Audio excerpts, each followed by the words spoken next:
Okay, you guys are standing outside of a rundown building with a hole in the ceiling where this eagle slash maybe halfling, which you have freed from some spider webs, was caught. You just fought some twig blights outside and two huge spiders inside, where Callista made a pretty fantastic killing blow on one of them, if I remember correctly, with its fang, right? Because Anthony had foreseen it. So you She's have this. unconscious. Say that again. She's unconscious, right? Yes. Well, she's still, I think, wrapped up in the webbing as well. So you guys are able to kind of free her head, and you can certainly wake her up if you'd like.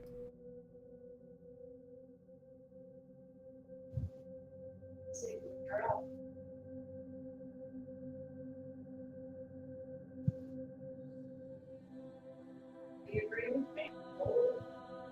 Yeah, still hard to hear you. I'm gonna crank your volume up. But what are the rest of you doing? Callista would definitely be kind of standing off to the side, wiping whatever gross ichor or whatever it's called off of her, since she was under the spider when she stabbed it. You are covered in gross. I forgot about that. That is correct. Who is actually freeing this little person? The LP? Layla? Yeah, Layla will do it. Yeah, so she's just going to start trying to pull off the webbing as best as she can. How thick is it? Like, is it tough to get off? They didn't have a chance to cocoon her very heavily, but she's unconscious. Or you see the bites from poison there, or I'm sorry, the bites from the spider there. Chances are she was poisoned with the same poison that I think one of you got hit with, or maybe resisted. But yeah, she's unconscious. You're able to pull the webbing off, kind of snapping the strands away. They're very tight, but using that plus your blade, you're able to pull that down and expose her head. You can see that she is still breathing. She's still alive. Is there any immediate danger around us? Doesn't seem to be, no.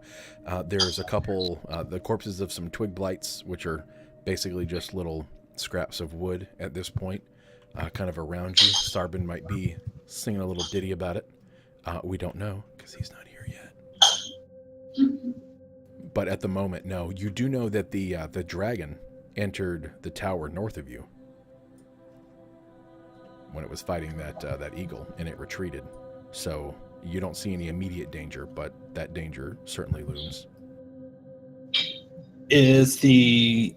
Can I see the dragon on top, or did they retreat inside? Retreated inside. The top of the tower has the roof has kind of rotted and given away.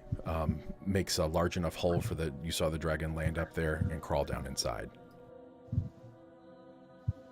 Would it be okay, or can I check once she is something free? Can I check and make sure the rundown house we're in right now is safe, free from other spiders? Yeah, absolutely. Yeah. So looking through there, you see some other some animals. There's some birds. There's some other small game like foxes and things like that have kind of snuck in here, maybe either looking for shelter or food, have met an untimely death with these spiders, but no other people. Would I be able to... Hang on. Back in the... no, never mind.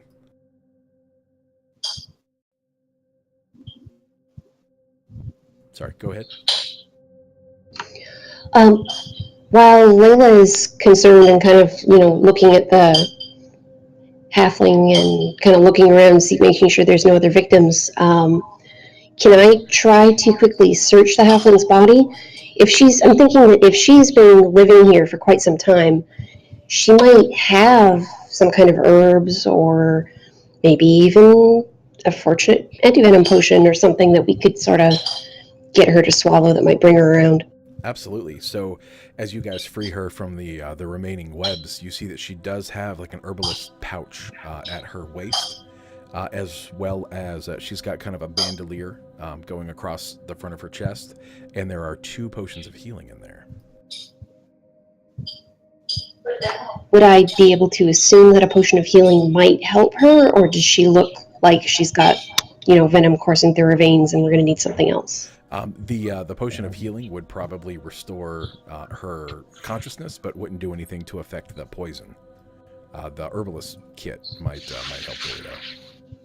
I'm going to hold up the herbalist kit and just kind of ask everybody around, like, does anybody know how to use this?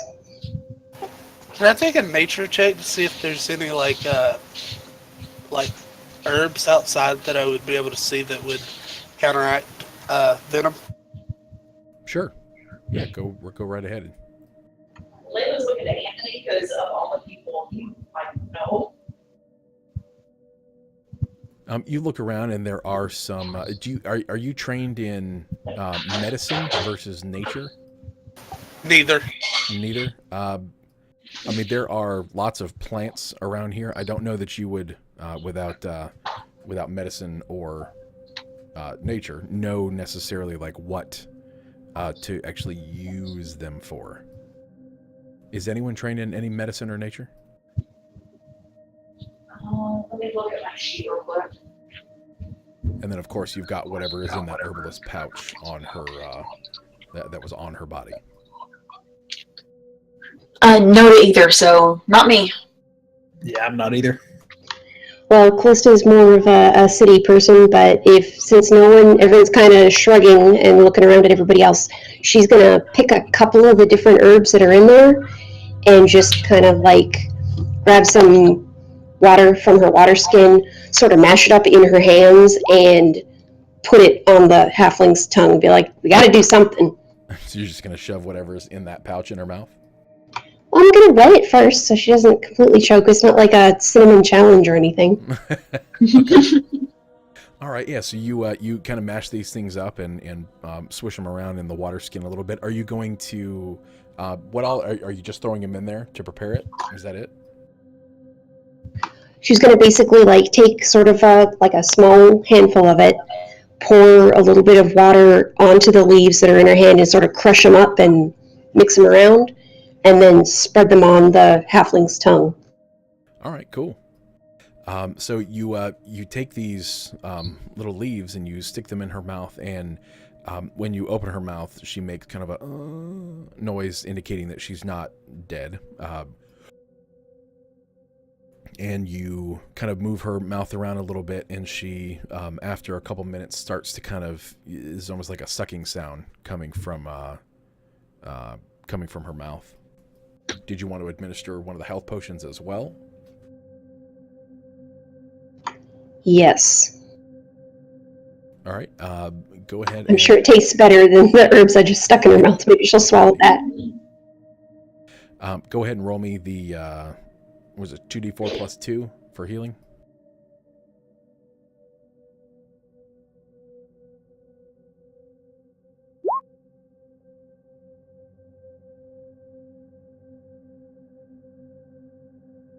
Okay, so you put the that concoction mixed with the health potion that you stick in her mouth. She kind of snaps to it a little bit. Her eyes flutter open, and she keeps them very faint as she's kind of looking up at you, silhouetted against the sky. But she is awake. Can I ask her which herbs were the right ones to give her so I can give her more? She kind of thinks for a moment, and she's kind of tasting, and she says, "You're trained in medicine?" Not even close, but you're the best shot, or I'm the best shot you got.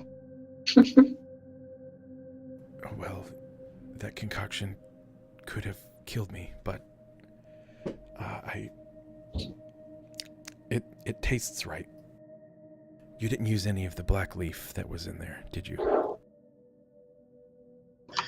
Black is usually bad, so I just kind of kept for the green or white ones. No red, no black. Good. That black leaf is fatal if ingested. I'm so glad you keep it right next to the good ones. So she kind of looks around at all of you and she says, "Just what happened?" Maybe we should talk somewhere a little safer. This place is really creepy and dirty and is full of death. Do you have somewhere safer for us to maybe take you? Yes, my home. She kind of looks around a little bit and motions to the structure that is over to your west, over here.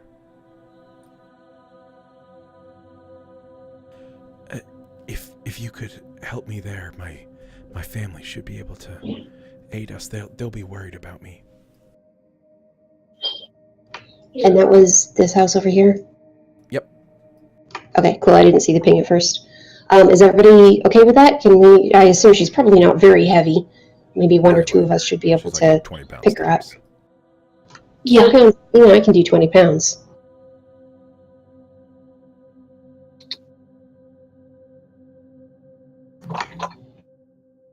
Can I hand her off to Leaf? I mean, Leaf. Yeah. You're Oh yeah, Leaf could you're shoulder probably that. stronger than me.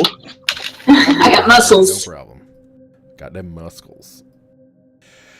Leaf is ripped. Okay, so you you head over to this other house. It's looking around at the other kind of ruins that you've seen in Thunder Tree here. This is definitely more intact than the others. She, as you get to the door, she kind of leans forward, gestures down towards a floor mat that's sitting right there by the door. And as she does, Callista, you kind of peel it back and there's a key. Huh. You open up the door and step inside.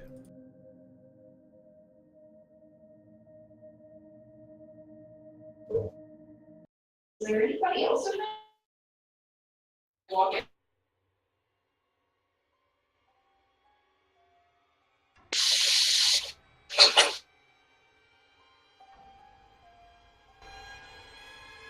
As you step inside, you see chained along one wall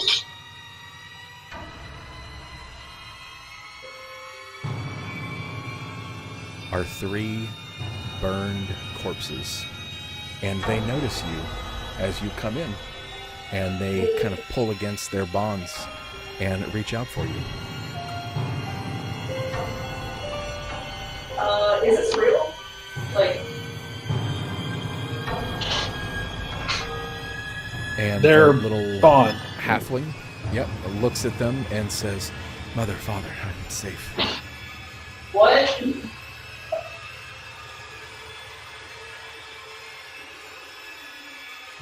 As they reach forward towards you and begin to kind of groan and moan, she says, "Oh, you shouldn't have worried. You know I always come back." Oh, well, this is all kinds of messed up. She gestures towards a small table that's over in the corner, goes over and kind of starts, she's leaning on it a little heavily. She starts to kind of clear it off and make space for you guys to sit. So those, whatever they are chained fairly closely, like they can't just walk over and eat our brains? They seem to be. Yeah, they're bound at the, there's chains around their waists, anchored to the wall and around their arms. They can still reach out towards you, but they can't really make any movement towards you. Alright, so, how long has your family been, like that?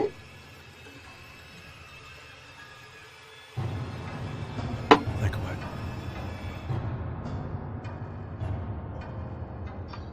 We are 4th generation Thundertreans. I am Redoth, Town Master of Thundertree, and defender to all who call her home. What do they look like? Like, do they look malnourished or beaten or? Well, I think they're dead. They are definitely dead. There are Oh. bits of them that should. They have. Their flesh is kind of scorched, and almost like as they're pulling against their bonds, bits of it are kind of like flaking off in little puffs on the ground. And as they're pulling against it, you can see the binds are just kind of cutting into their wrists and their waists. They're definitely dead. Okay. Or, I'm sorry, they're definitely undead. There is no mistaking that. Oh. Oh. I guess, can we just say that I pickpocketed Sarvin and took the pendant that he was carrying? What pendant? Oh, the leaf pendant? Yeah. Yeah, totally.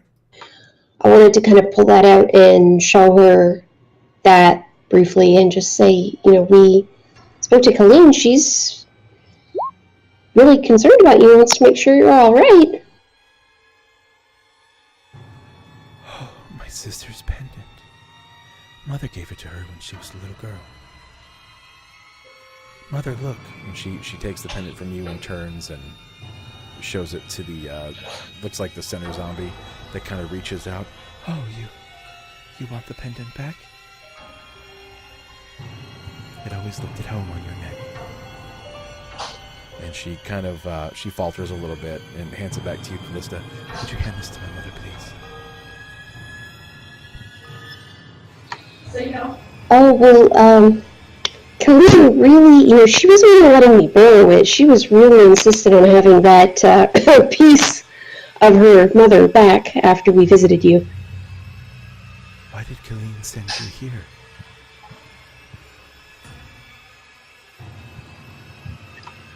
Well, she said that you would know the way to, insert place here. What's the place?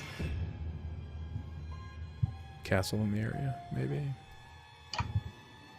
Yeah, she gave us a name, though. Yeah, the castle. I don't know that you guys actually had a specific name. It's just the Cragmaw's Castle.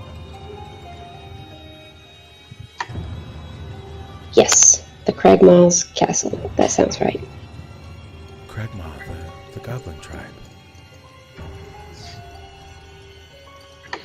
Yes, they have a friend of ours that we're hoping to get to before he's in pieces, I guess. Oh, goodness. How long have they had him?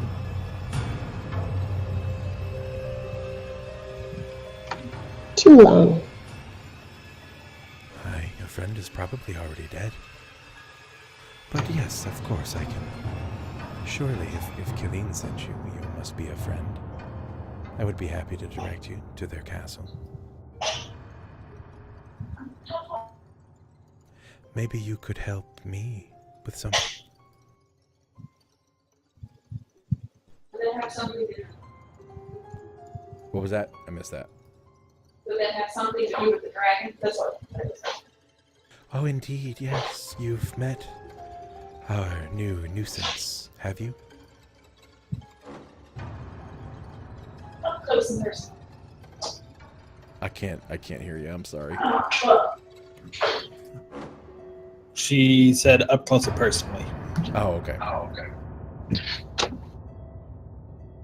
Oh, yes. He's, quite a different.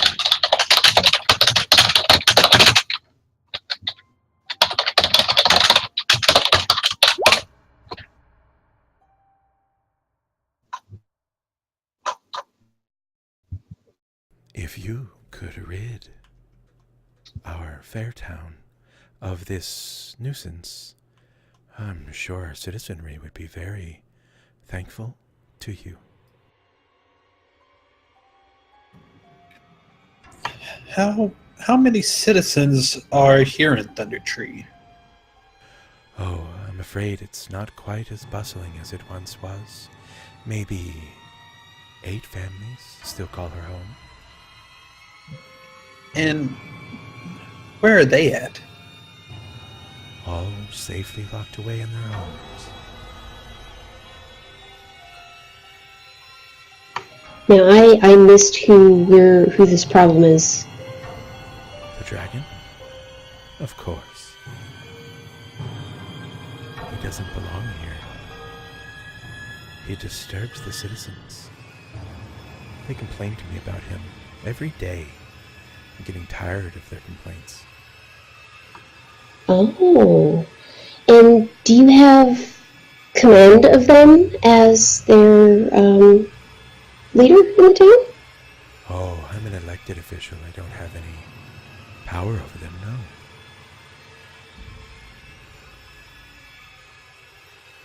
Each year, the citizens of Thunder Tree elect one amongst us to represent the town as a whole and to make decisions.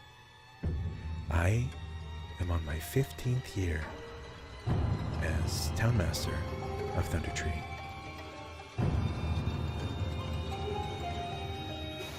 And who all voted in this election? All the citizens are encouraged to vote. Participation the last 15 years has been low. Oh,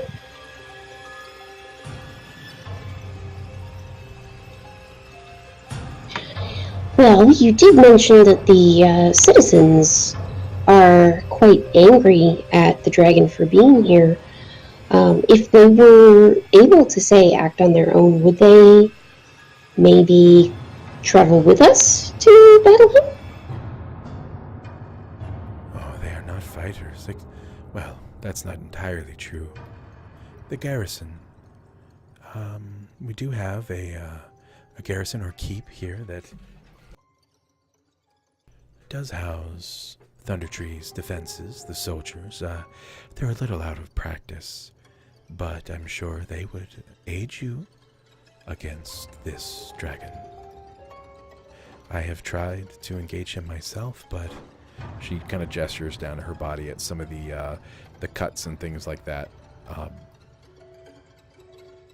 Oh, and just by the way, Leaf, you said maybe it's the headset on the audio. You've got your mic is at your computer. Like when you step to the kitchen, that is it totally not a headset mic because you get far away from the mic. no, I have a headset on with a mic on it. Yeah, Wait. your Discord's not using that mic. Oh. There you go. That would totally fix it. Because yeah, when you step away, it's like da, da, da, da, da, da, da, and then nothing. Yeah, it's not like a signal thing. Sorry. Yes. So there is a garrison. She tells you that that's up in the northeast section of town, where they have some soldiers that. I mean, if you go ask them, they might be willing to aid you in fighting this dragon. And by ask them, that would be try to convince dead people to fight. They are sworn to defend Thunder Tree from all foes. Is there any way to distinguish ourselves as not foes, since we are outsiders and not citizens? Just tell them I sent you. They respect the authority of the townmaster. I would help you myself, but I'm in a weakened state and must rest. Oh, absolutely. I mean, you know firsthand how formidable this foe is. Indeed. Venom Fang is not one to take lightly. Have you had run-ins with Venom Fang quite often? We've tried to avoid each other, but the town is not big enough for the two of us, unfortunately. He destroyed a family last week, and we've reached a consensus that he must go. He is no longer welcome in Thunder Tree. I tried to have a discussion with him earlier today, and things didn't go according to plan. He doesn't seem to want to leave peacefully. I fought well and may have weakened him, but unfortunately, he was too much for me. Luckily, you came and assisted. You may be what Thunder Tree has been asking for.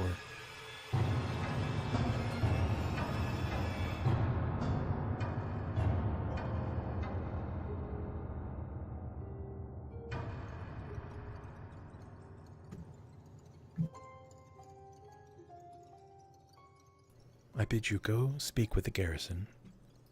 I'm sure they will help you. Whatever spoils the dragon may leave behind would be yours as payment. Now, just as an aside, has she marked anyone's map with the? Yeah.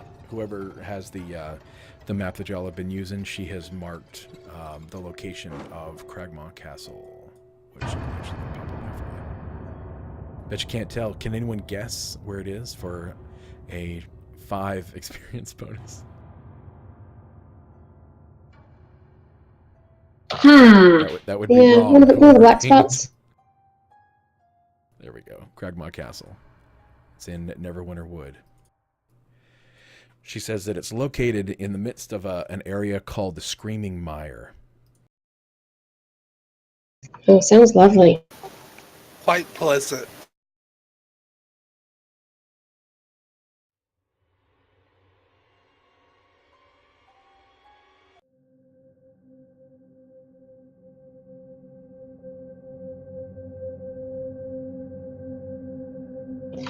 Well, Lady Rudolph.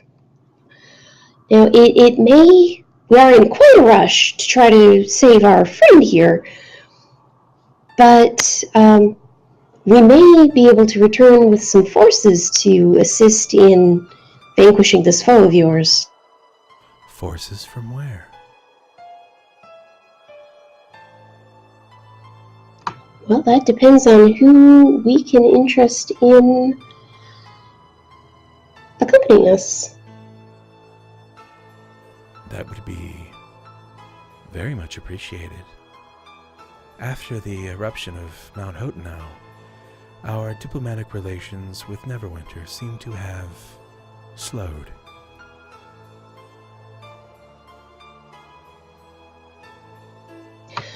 Well, and you know how slow even normal diplomatic relations can be. So it may take a little bit of time, but we'll definitely see what we can do to help you out. I certainly appreciate your assistance, as do the citizens. And she kind of motions over to her family, chained to the wall, as they reach out toward you.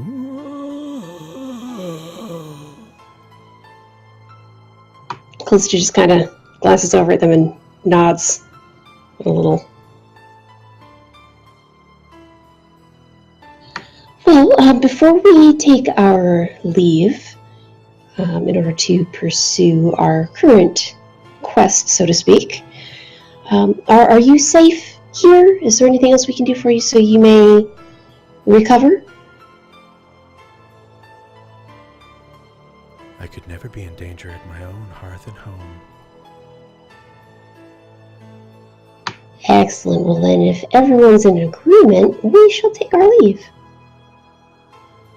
If you need anything further from me, I will be resting. She walks over kind of like super close to the largest of the zombies where there's a small bed against the wall, and she lays down. The zombie reaches out towards her, and you can see it just kind of snatching at air, trying to grab her, and very quickly she's asleep.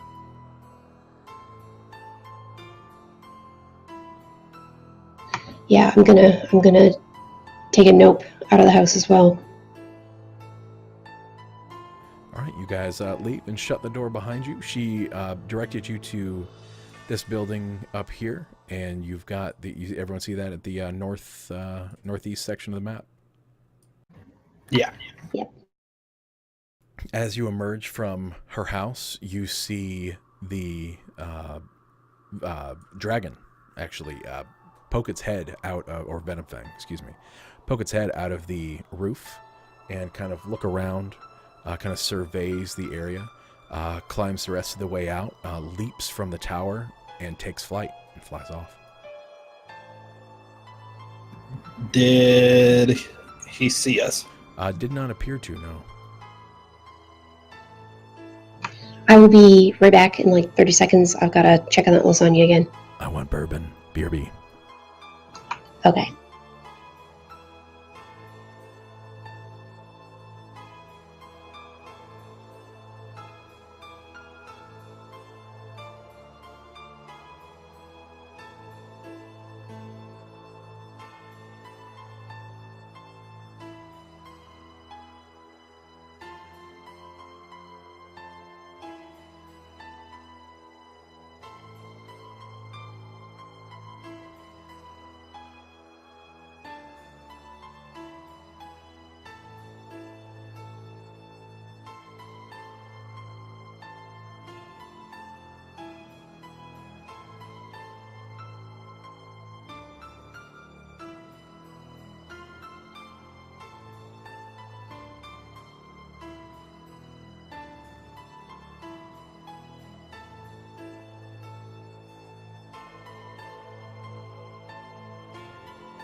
All right. Are you guys here? Yep. Yes. I need Layla here as well. I have a proposition for you guys. Proposition might fall kindly on your ear. Okay. I'm not going to start till Leaf's back.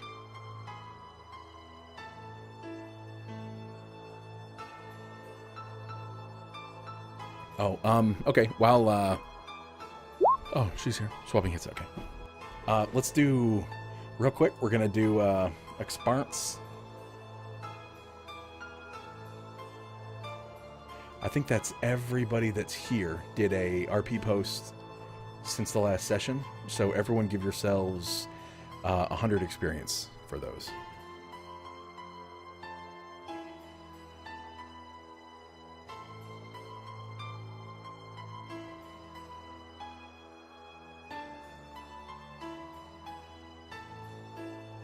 Okay, what about now? Can you hear me okay? Yep.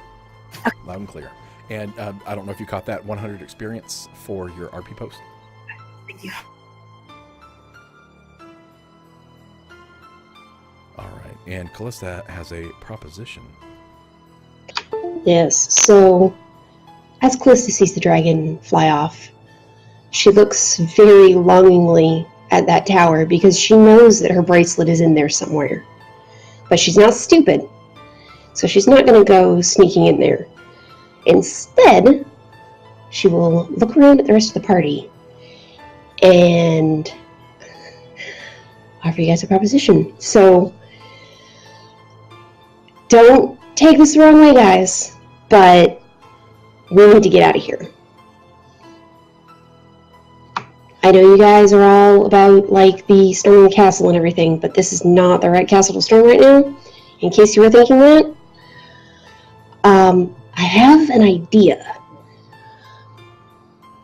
If we go and get Gundren, pray to your gods that he's still alive, we might be able to take this dragon down with Neverwinter's help. Layla, you're from the Neverwinter military, right? Formally, yes. Well, I'm sure you've got some pull. And a dragon is a threat to the entire area for many miles around. I'm thinking that we try to actually create what I had somewhat foolishly threatened previously and convince Neverwinter to lend us some people to actually kill this dragon. I actually agree with you. Don't worry, Lola. It's probably the only time you'll agree with me, so you can just relax. Perhaps, but I agree. I think right now is not the time for this. Well, I did not think you guys were going to agree. See? Yeah, I'm not fighting the dragon anytime soon. Great. So let's get out of here. But just so you know, I didn't specifically lie to her. We'll probably be back. Hopefully with an army. And the dragon left. You guys caught that? Yeah. Okay. Yes. Not gonna sneak in and take my stuff back. Not gonna sneak in and take my stuff back. Somebody hold me back. Do you want to check the barracks at least? No. You can bet those guys are dead. She is more than a couple bolts loose of a carriage, or whatever you call it.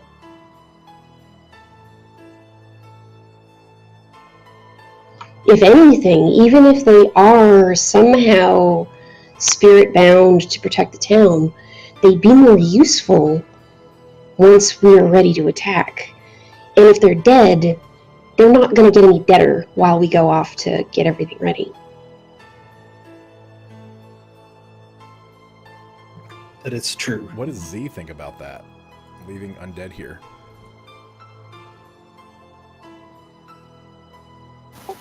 I was thinking about that. Now consider, we're going to come back. We're just going to bring an army. Okay, maintenance shoes are here. I'm sorry.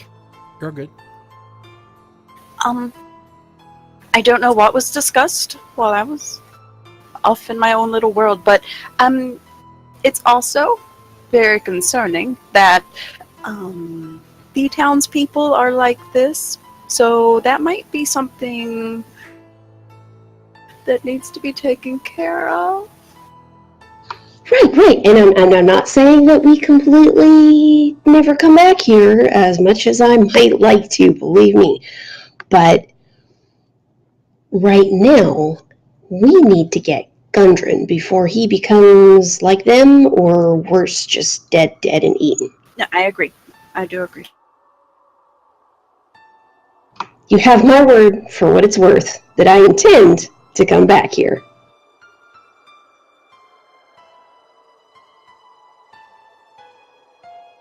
Also, can you imagine what he's got in his stash? I can. That's not where my mind went initially, but yes.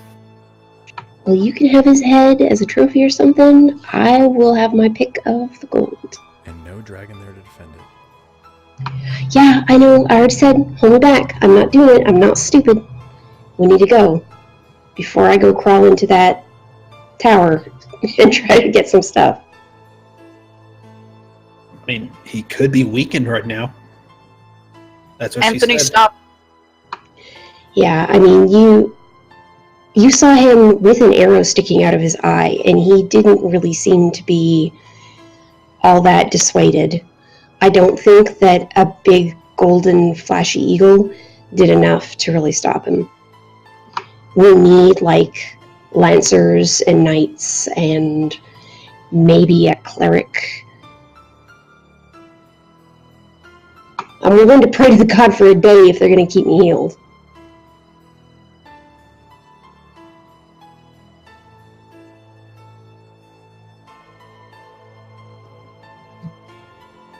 We can also...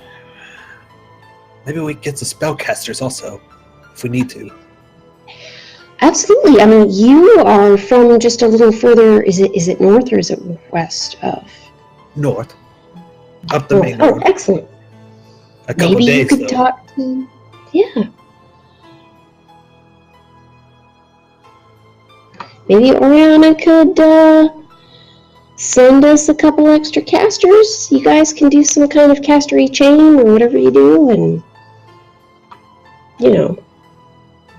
That it's true. But, I mean, we can plan this all later if we're going to come back later. What do we need to do now? we need to get as far away from here as we can. So, do you want to leave now? You want to rest now, then leave? Because I don't want to sleep here. we're burning some daylight right now. So So let's go. Gliss is going to grab Anthony's arm, and we're going to just start walking south. Maybe I'm dragging him. I don't know. it was unexpected grab. So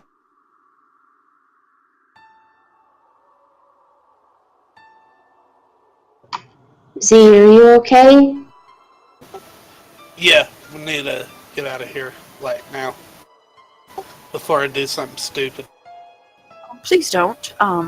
We can always rest. We can take turns on the cart. We can rest.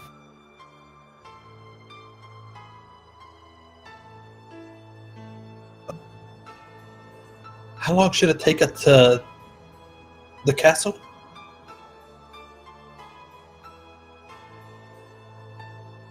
The castle would be. Let me see. And also, what time of the day is it? It's turning into like late afternoon, early evening, and looks like the castle would probably be about a day and a half away. And that's through the woods also? That's not... Yep, there is some through the woods. I'm going to pop a map up for you. I didn't know if the woods was going to hinder our movement speed or not. It won't too much. Neverwinter Wood is pretty... it's pretty dense, but it's not, like, impassable.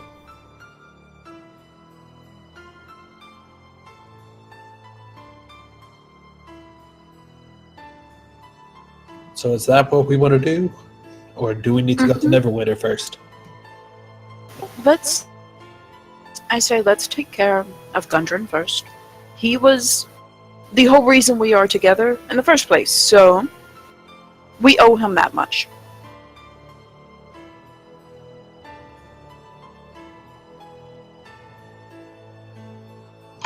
I definitely agree. If there's any chance he's alive, maybe we should go there first.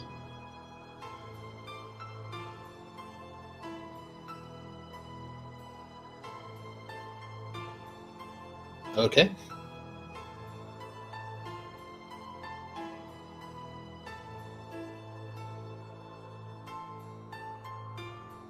All right, so you guys are leaving Thunder Tree and heading to Cragmaw. Yes? Yes. Yes. All right.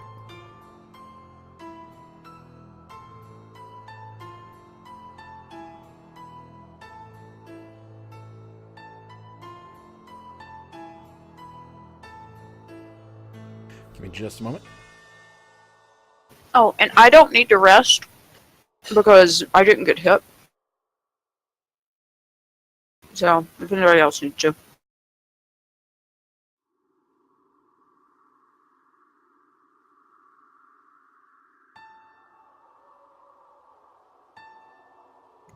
I'm good also. But if it's also getting late, then I'm assuming we're going to camp out.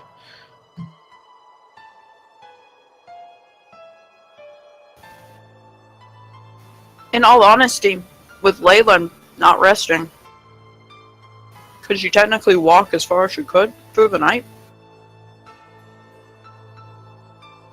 I'm sorry, say that again?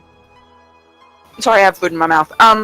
Layla's not going to rest, so she can't talk. Could she walk the cart as far as she can while the others rest through the night? Walk the cart like pulling it? Or Like- with the... Yeah, like driving it. Yeah, driving it. Yeah, totally. Okay. Are you talking about like not taking a long rest?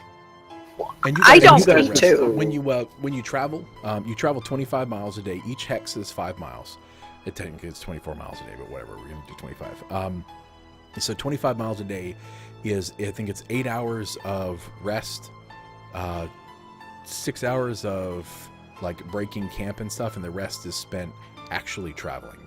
So you still get, like, when you travel throughout the day, even if, like, unless you guys are moving at a faster pace, you're still getting like built-in rest time and stuff like that. Oh, okay. So when I say a day and a half, that's you guys are still like stopping for the night. That's not having to like push all the way through.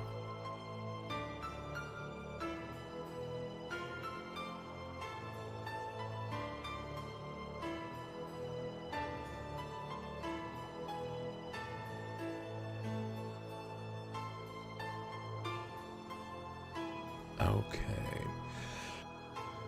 So let's see. We've got a day and a half here. 1 second.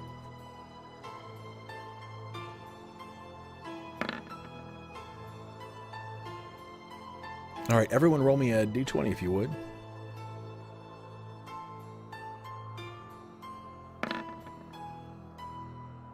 I'm looking for the top roll and the bottom roll. We may have a tie for bottom roll. Oh, nope, never mind. Nope. Nice. All right, Anthony, I would like you to give me an obstacle that you guys encounter while you are moving through the woods. So you've got some plains that you're traveling here, like some kind of low rolling hills that are relatively easy for you to get through. There might be some rough spots, and then you've got the actual Neverwinter Wood, which is a little bit denser, a little bit harder to get through. But give me either a specific obstacle or some type of, like, what happens to you guys on that first day?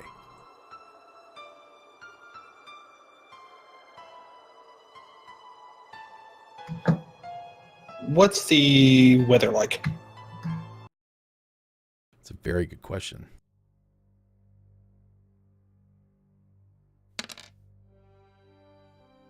It's overcast. It's kind of partly sunny skies today in Faerun. But it's mild. The temperature is relatively comfortable. The sun is bright enough that you guys can see through the day, and the moon is out enough that makes night travel not too terribly difficult. Nice mild day. I was just asking because if it's hazy or something, I was gonna say kind of like trying to find the direction. Okay, so you guys get turned around? I mean, I guess possibly. That's perfect. Okay. So moving through the hills, as you're trying to avoid going straight up and over them, because that would be extra difficult for Duke and Dolly, right? Your mules. Yeah. They're hooked to the cart, and you want to make it easy on them. You don't want them to fall trying to climb something or have to pull extra hard. You want to get a decent day's travel in. So you're trying to make this as easy as you can on them. You end up, you're pretty sure that you're heading north at some point when you should be heading south. Rocket, how do you guys figure out the mistake, and what do you do to correct your course? The hills are just too winding. And once you get down in them and it starts to block points of reference around you, it's very easy to get turned around.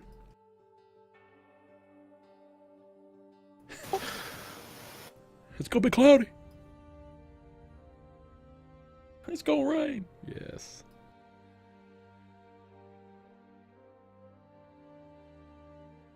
Isn't it true that moss only grows on a certain side of a rock? It is in Faerun, yes. Only grows on the north side. Okay, well there we go.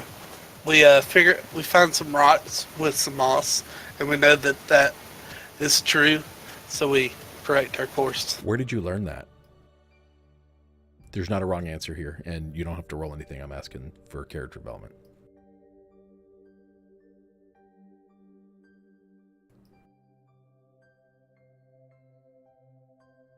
just I've learned it in my travels. Different caravans that I've traveled with, they use it as a way not to get lost when, sun is not able to be used. And what kind of caravans did Z travel with? Probably religious ones that were on mission trips and whatnot. All right, mission trips to like remote settlements or Yeah. between towns. Okay. And what kind of things, like when you actually found one of these towns, what kind of things did you actually preach, or what values? Like, give me as you're doing this, right? As you lean down to a rock and you check for the moss. You look and you can tell which direction is north, even when all your other points of reference are obscured by the rolling hills around you. Everyone kind of looks at you in a bit of amazement as, why does this monk / cleric who spent probably most of her life, maybe they're assuming, in a monastery, how do you know so much about travel? Tell us a story about one of the times that you ministered to or some mission trip, like the most memorable one. What story would you tell us as you're trying to just kind of break the monotony of getting lost in some hills?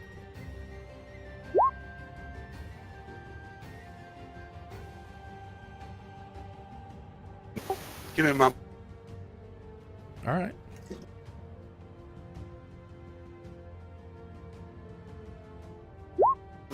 So we got this. I used to be in part of a temple, kind of not militia group, but not force.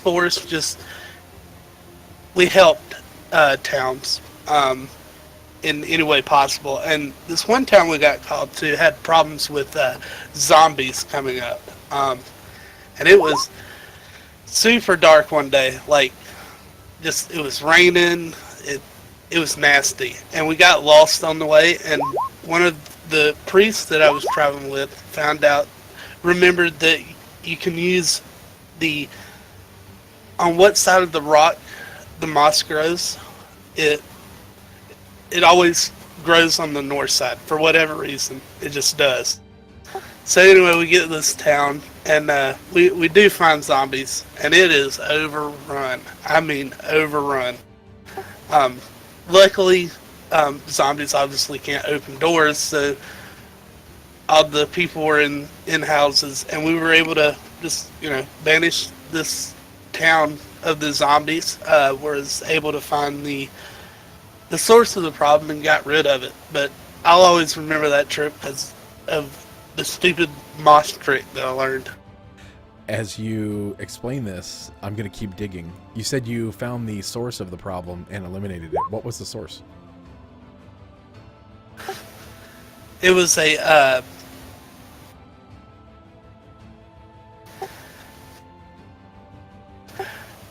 cleric dabbled in dark magic, necromancy to be blunt, and he was raising up the zombies. We're not sure what caused him to dabble in it and what caused him to try and overtake this town, but we were able to stop him.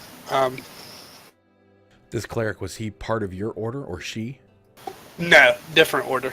Different order. Do you have any different opinions of that order after having experienced as cleric, or were they kind of a rogue, disowned by their own order? They were disowned by their own order.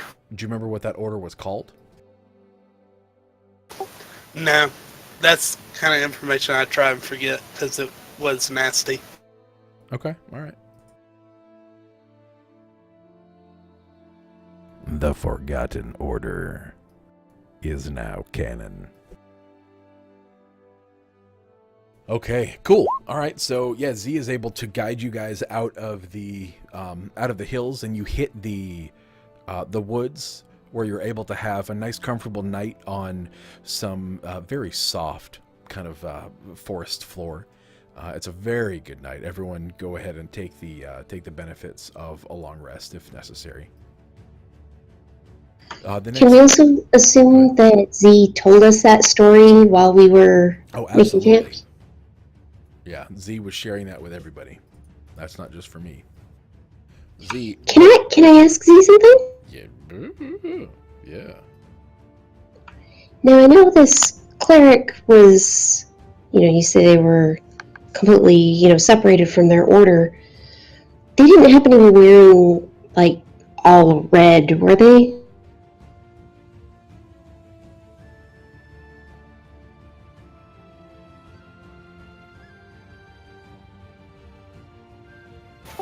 Yes.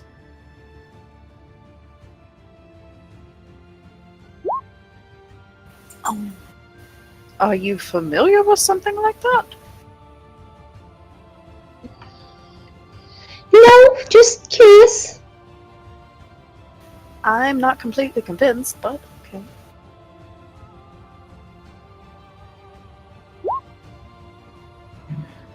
Goes back to drinking. Nice. Oh, water skin. Never mind. Not as exciting. I went to a puzzle group, or a question to the group.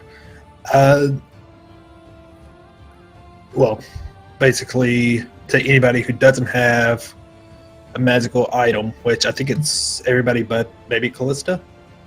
By any chance, would you want gloves of missile snaring?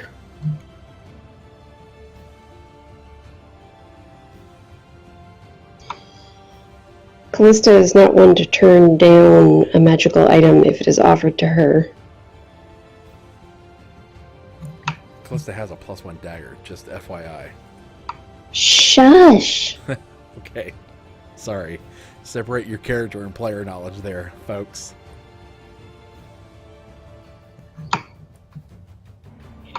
I'm not going to take something that's useful directly from you, Anthony. Why are you wanting to give up these beautiful lacy gloves that you have? Well, I'm just, if I hadn't, So pretty. they are pretty, but I hadn't really used them that much, and if someone else would use them more than I would.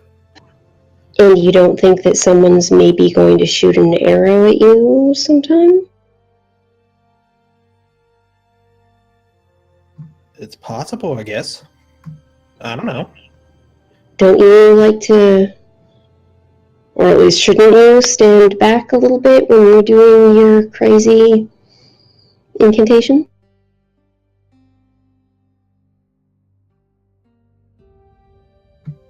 That's kind of what I'm saying. If I'm not going to be in the fray, then if someone else would rather use it. Callista's gonna pull out one of her daggers and just sort of play with it a little bit, while she's sitting across from him in the fire, or across from him at the fire, and just sort of look at him and say, well, if I were to come across this group, you're probably the first person I would aim an arrow at. Just like with Glassstaff. And he didn't turn out too well.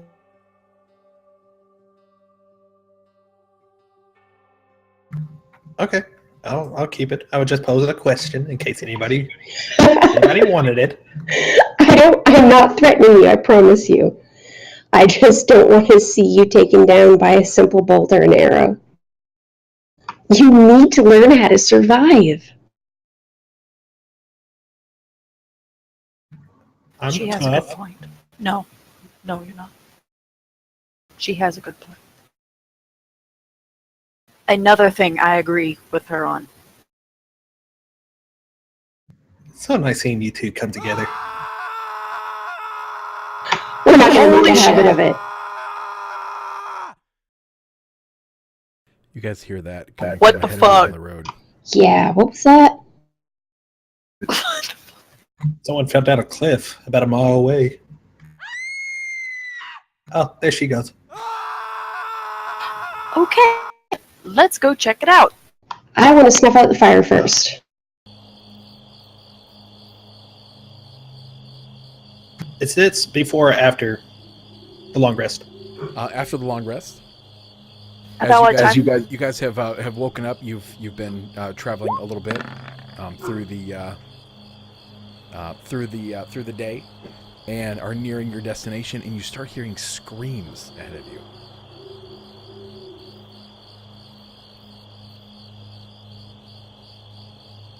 You said ahead, like in the direction of the path that we're The traveling? direction you're heading, right?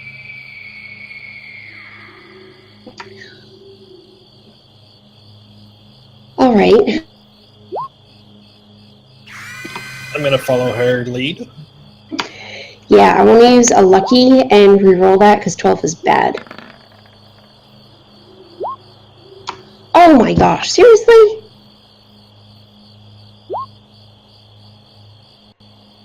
Layla's plodding along, crunching on Nice, stuff. nice. Yes, she is.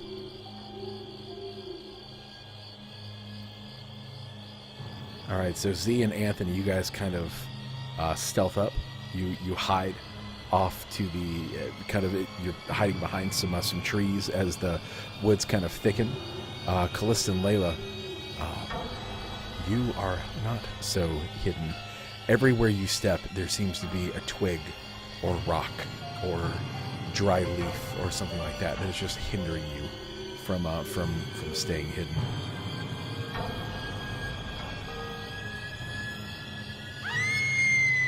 You hear more screams from ahead of you. What do you guys do? What is it? Nighttime still? No, it's dawn, and there are screams. Is there anything between the screens? Oh, that one's bad. No, just the occasional scream. So we don't hear the attacker? Nope. If there's an attacker. Yeah. Can I get close enough to try to see? You certainly can. Oh, I probably shouldn't, actually. Considering Shouldn't. I am not quiet.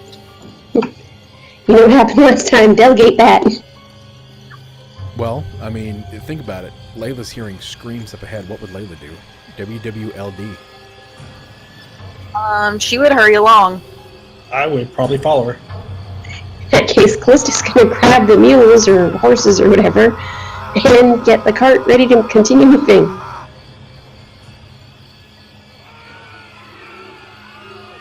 Just hear all these screams. Layla, you're heading ahead. You're going ahead. Yeah. You see ahead of you a small mound and a clearing beyond. Do you look up over the mound? Yeah. As you bring your head up over the mound, you see before you what looks like a mire or a swamp. A very, very wet ground.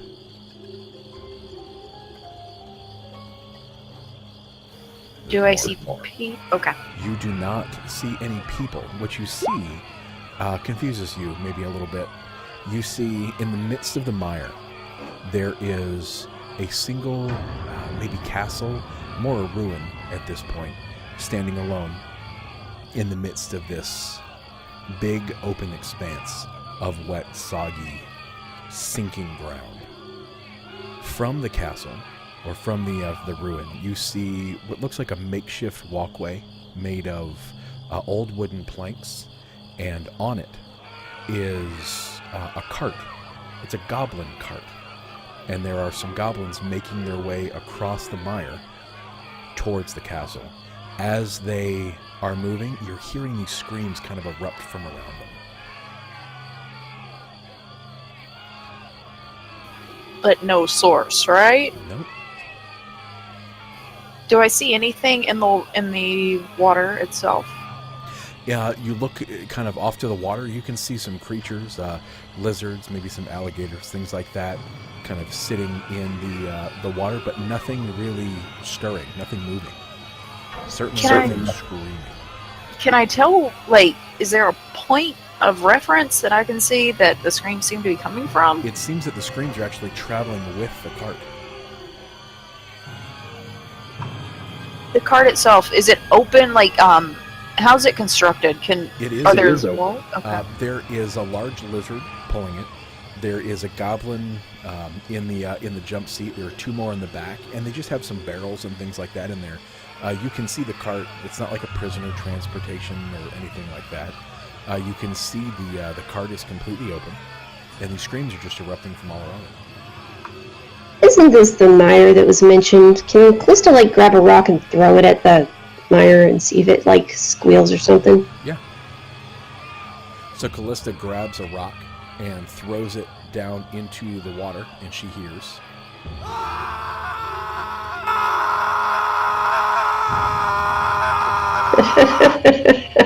Well, now I've seen everything.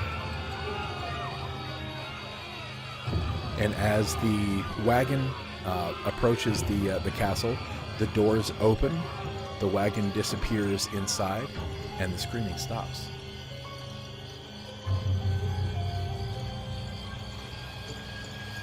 Fuck. Okay. Well, that's new. I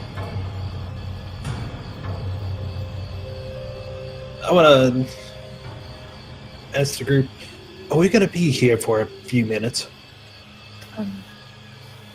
Well, we're not going to walk across that little bridge. All right, just give me a couple of minutes. And I would like to do detect magic as a ritual. Okay. All right. Cool. That sounds great, actually. All right. Hold on one second. Do you want to actually pop up your detect magic for us? Thank you. While he's doing the ritual, can I try to stealth again and see if I can scout a way around that doesn't involve us creating a lot of wailing? There is the castle sits in the center of this area that I believe Redoth referred to as the Screaming Mire. From the tops, there are some ramparts up at the, obviously they are ramparts, they are near the top. You can see some goblins kind of walking or patrolling these, looking down into the mire. It's quite an expanse. Several, I'm going to say at least 1,000, no, 100, 200 yards to the castle itself from all directions. This one path is looks like the only real elevated spot to the castle. There's nothing really keeping you from taking a different approach, but there's only one kind of wooden this wooden bridge going up to the castle. Well, in that case, I'm going to just sit on a nearby log and like eat an apple or something. All right. Anthony, with your detect magic, let's see. The sense presence of magic within 30 feet of you. So are you getting pretty close to the mire here? Well, we'll say that you can actually, as you're sitting here, you feel you feel kind of a sense of dread and terror just kind of pulling at you from some dark source. There's definitely some kind of evil spirit or some kind of presence here. It may be attributable to these screams. It may not be, but you definitely feel some type of presence. Do I feel any source or a direction of the source? Actually, kind of all around you. This whole area has just got like a heavy sense of dread, and there's dread, there's anger, there's fear. And it doesn't seem like it's one source. It seems like there's probably multiple.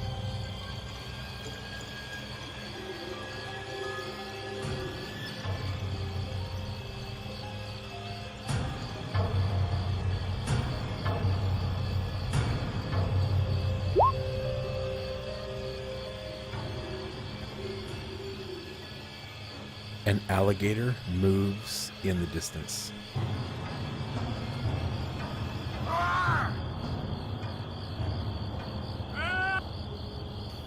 does it disturb it? Like, Coming from where the alligator moves, you hear a scream.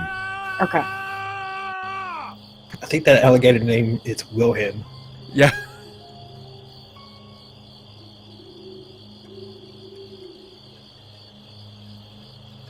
Well, how are we gonna get across this? We could, I mean, we're gonna have to get inside. Should we wait until another goblin patrol comes out or in? We can, but also I'm thinking if there's some kind of magic here and it's a movement base, obviously there's going to be screens from all the animals. If we can move slowly enough, maybe they would think if this is some kind of alert system, they'll think that it's animals that are moving. On the battlements of this ruined castle, do I see... Are there any patrols up there? Do I see anybody moving around? Yep, absolutely. There are goblins at the Okay. same parts of the castle. Yeah, So I think you said that they're- earlier. They're pacing back and forth, and they're keeping a pretty watchful eye on the surrounding area. When you see like the alligator move and that scream, they take notice. They look over kind of casually. They see that it looks like it's not really a threat, and they go back to patrolling.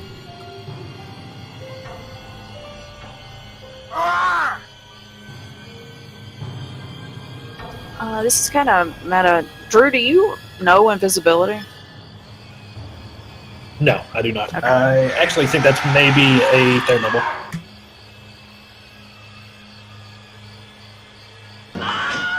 Do you guys think that maybe there's going to be another cart sometime soon? Or we've got a cart.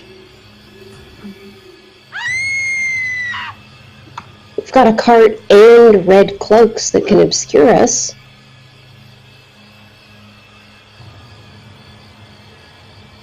Will they buy that, though, for us to get close enough? I don't know. Do you want to risk it? I was, I mean, we could try. We could, we have those, what are they? The boom flashes. We could create a The flash diversion and scurry on up.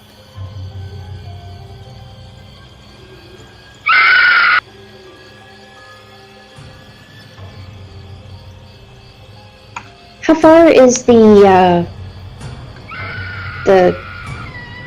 walkway thing? Just How far out of is it, like, character. from you? Yeah, like how long would we have to travel? Oh, I said it was a couple hundred meters to the center. Okay, so like It's up. quite a distance.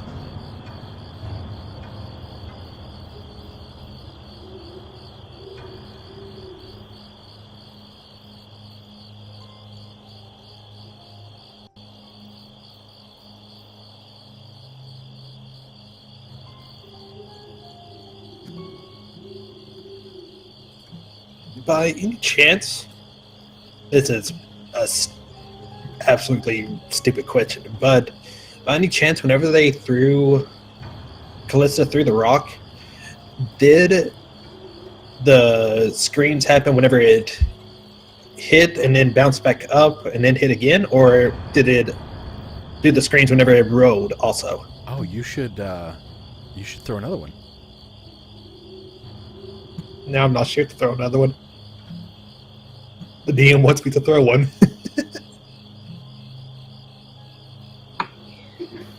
Skip Since yeah, since across the water. yeah, there you go.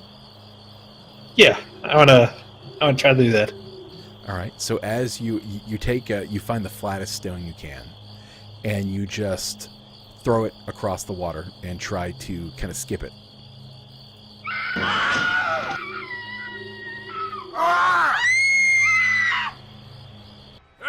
And as the stone, my dog is hearing these. He's freaking out. As the stone hits different locations, you hear a scream. Ah, ah, ah, ah. And until it finally kabloom, goes underwater. Okay, whenever it's underwater, does it scream? Nope. It's a screaming. As soon as it breaks the surface of the water, the screams kind of peter off. And how far is the water to the closest point? What do you mean? Like, hypothetically, if we were to get in the water and hold our breaths, would we be able to make it under the water? I wouldn't say the water. It's kind of like a series of pools. It's a very wet area, so it's not like a lake or something like that up to this castle. There are sections of ground that are a little more solid, but they look very saturated, like you would sink in very easily. It's a very wet, very mucky, very stinky place. Okay, You could so, potentially like slide from pool to pool or something like that. okay, second question. I'm going to ask a lot of questions now. It's only whenever, or I just want to double check, it's only whenever it hit the ground, not whenever it's flying through the air. Not necessarily. It's like as it's passing places. I'm actually going to pop you guys over to a map. As it's passing stuff.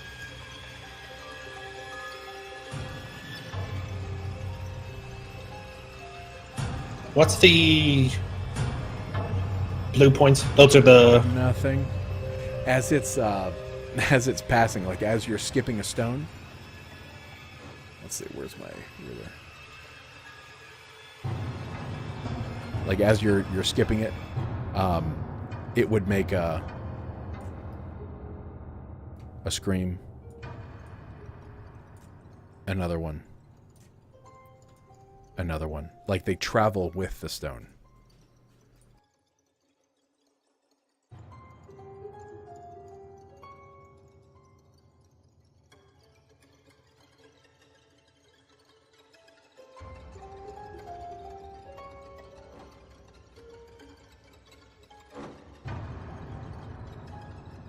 What could it be? What could be making these screams?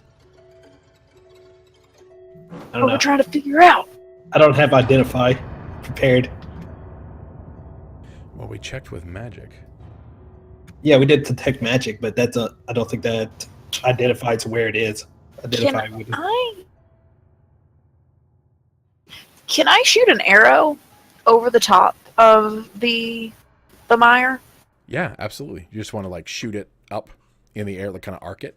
Well, I don't want it to go too high. I kind of want to get down on one knee and just shoot it straight across. Okay, all right. Because I want it close enough. Yeah, yeah. All right. So as you shoot the arrow, it disappears into kind of the muck.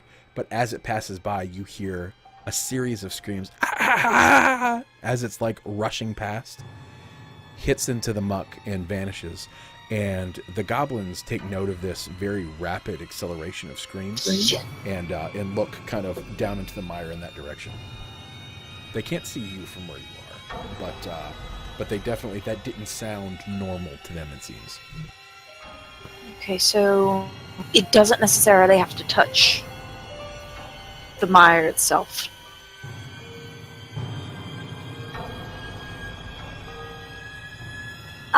I will throw this out there. We have 2 invisibility potions.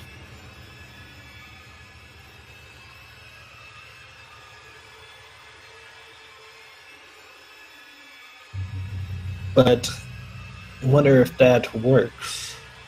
I don't know.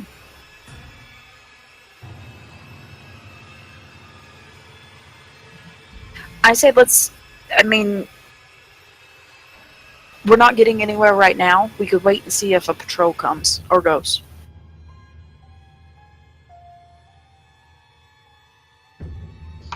That makes sense. I mean, at the worst, we could wait till night and then kind of put on cloaks and get on our knees, and maybe they'll let us at least get to the castle before they start firing at us. Yeah, if we do it by cover of night, it could potentially be easier to see. They might, like was said earlier, think we're just little foresty creatures.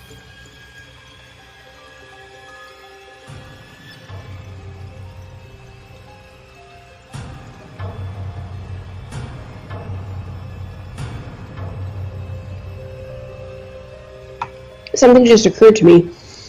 We saw the Red Brands talking with bugbears. They were heading. Yeah, they could have been going around the town. And they were getting supplies that were from the goblins with the same markings of the Line Shield Coster.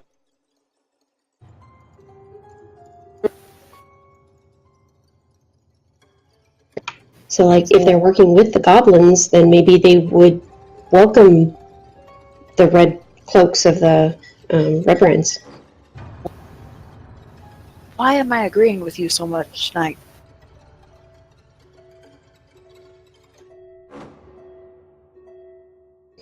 We'll just pretend that we're disagreeing. It'll be all right. We'll get through this. This rough patch, we'll get through it. Okay, what does everybody else think? I think that's a good idea. Yeah, I haven't heard anything from Rocket. Rocket, what do you think about the screams? I think we should just charge the castle, but Totally a viable option.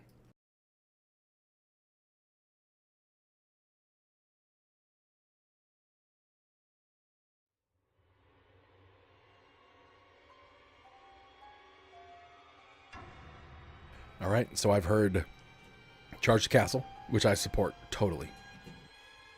Wait for dark, wait for another patrol, or don Red Brand cloaks and try to approach that way. Callista, do you have that black mask still? Oh, I think you and Layla have all that kinky stuff. Check in your bag, Anthony. I'm wearing one of them as underwear. Oh god. Sexy. Take that off. Because what I was saying is, whether the black mask are a part of the Red Brands or not, with the cloaks we can cover our face. You know, I doubt they're going to know who we are. But we can get up close if the other two want to use the potion. Because we had 2 potions of invincibility, right? And as long as we all go together, even though we'll be invisible, I mean, we will only be setting off these, I'm assuming, alarms once, so it wouldn't alert them. I have no other options, so I think that's our best. That works for me if that's what you guys want to do. Is that what you guys want to do? That's kind of risky. What else can we possibly do? I'm just saying, there's not a lot of evidence to support this. No, but we don't.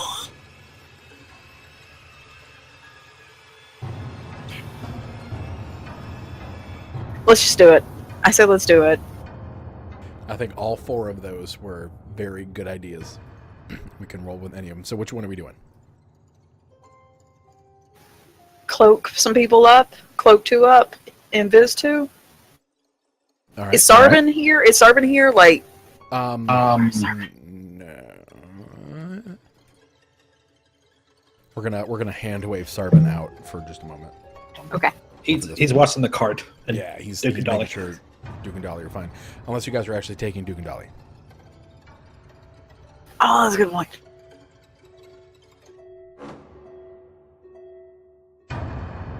He lives in nature. He's fine. He'll be okay. Yeah, he's fine. He's gonna go play some music out of earshot of the screaming bar.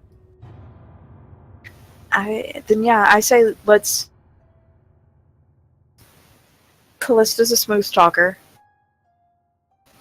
right? Yeah. Well, it depends on who I'm talking to, but you can say that. Okay, so who needs to be invisible and who needs to not? I think Rocket's already charging across the bridge to the castle. Bye, Rocket. No? There's our diversion. Well, I don't care to go up with Callista if you two. No, we can't do that because if you guys move, I was going to say if you guys wanted to get in position in case something were to happen, but I will say this much. With Z having that staff, I don't know if they're. You could be. Do they know what glass staff looks like? You could be glass staff. Oh, that's a really good idea. Oh.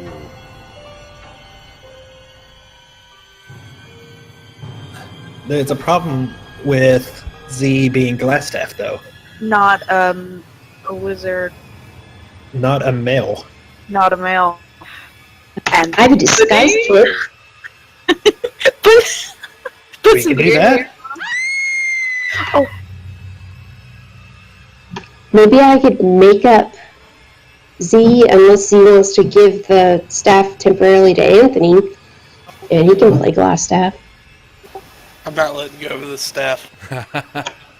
Alright. concerned it was evil though. I'm not letting go of it. It's taking you over. As an owner's glue, I'll make some fake wrinkles on you and we'll make you look like an old man. Sure. That is the ring. Okay, I actually like this idea.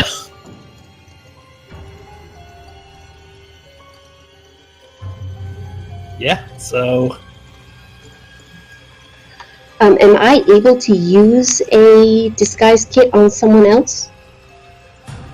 I don't see why not. Alright, so we're gonna have Z be Glassstaff, and I will be a red brand. And you guys, Anthony and Layla, will take invisibility potions? Yeah. Yes, I think. sounds like it. So Callista is a red brand. Z is Glassstaff. But what are we gonna do when we get in there? I mean, what? We're gonna murder Hobo. I will say this: you will get yelled at for that. By who? you'll also Not me. by a lot of people. You will get yelled at, and then if you don't do that, you're going to get yelled at. So it doesn't matter what. Doesn't matter. I think I'll try to speak for Glassstaff and say that we need to see the prisoner. And if that doesn't work, we kill everybody. That's good. That's good. And okay, I was Do I going need somewhere to- with that. Do I need to roll to see how well the disguise works? You do now. What, go ahead and roll me like a, oh, disguise kit, perfect. Okay. So an 18, sounds legit. I would also give you advantage on that because, yeah, I don't know that these guys know what Glassstaff looks like, but that's totally cool. Are you guys waiting till dark? Or are you going during the day? I think dark would make the most sense, unless Anthony senses that whatever the heck those screams are going to get stronger or more corporeal in the dark. Would I know that by detect magic? Not by detect magic, no. Yeah, I couldn't tell you. You know that there is some kind of evil presence here. You're not even able to determine that that evil presence is the source of the screams, though. You just feel evil presences. That it's true. And on that note, let's take a quick bio, get drinks and stuff, and then Oh, I'm getting nervous. on the castle. Sound good? Sounds good. Gundren might be in there. All right, FK beer. I'm over here, see, we're about to get your makeup did. Okay, I'll be back.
Okay, I'm back.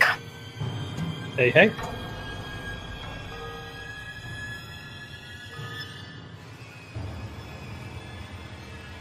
How are classes going, Drew? You're going well. I'm enjoying them a lot. Good. I'm glad.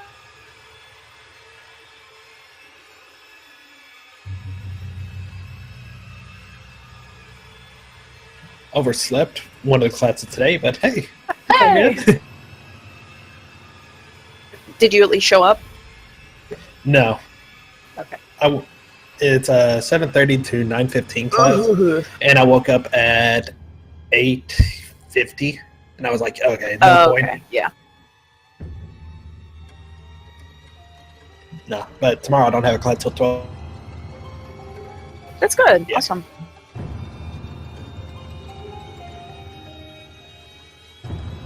When are you guys coming back up?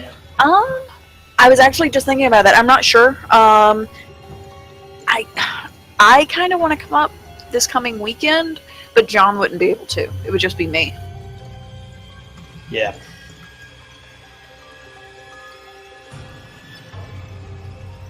Yeah, we didn't do any. I went up last weekend and we didn't do a thing. Were you there for the eclipse, or? Oh No, you had to come back Sunday. I came back. No, I drove up on Monday because I didn't have class until that night, but I just figured that traffic would be ridiculous right after the eclipse, Yeah. so I went ahead and drove up. That's pretty.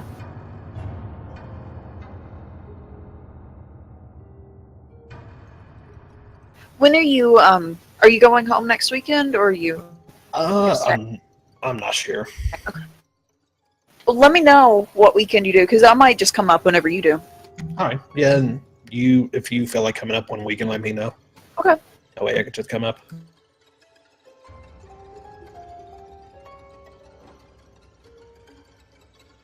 And if you feel like taking a trip up here to Murray, if you come to Madisonville, and then we all decide to come up here, there's a restaurant we could go to. Oh, cool. Is it? Which one? It's called a Willow Bistro. Oh, is it good? I don't know. It's Oh. like a block down from my apartment, and it's like fancy Mediterranean stuff. There's falafel and other stuff. Oh, awesome. Yeah, cool. Yeah, I think I remember seeing it whenever we were there looking at your apartment. I think Yeah. I remember seeing that.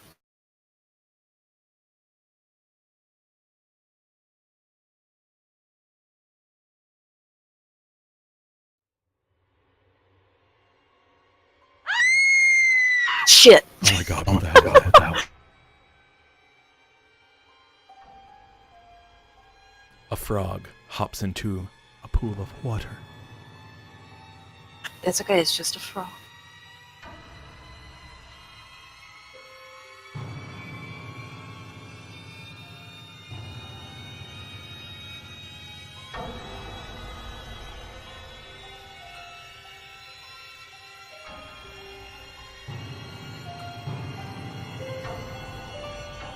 I feel the need to remind everyone that you all have skills. Like,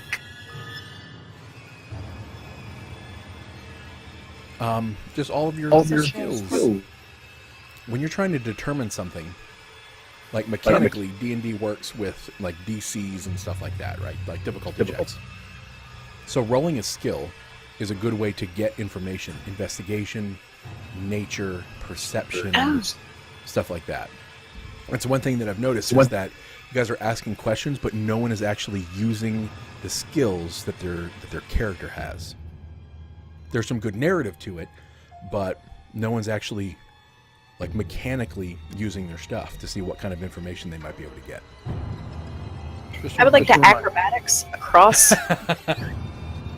We can totally do that, actually. I can Cartwheel. absolutely do like a series of screams as you acrobatic across this expanse of marsh. Me and I back handspring from. Backhand Spring Inc.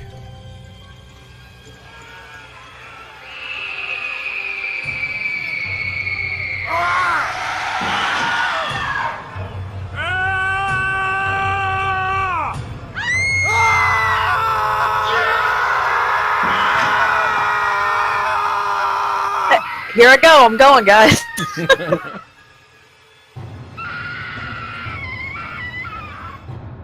Stop screaming. Stop it.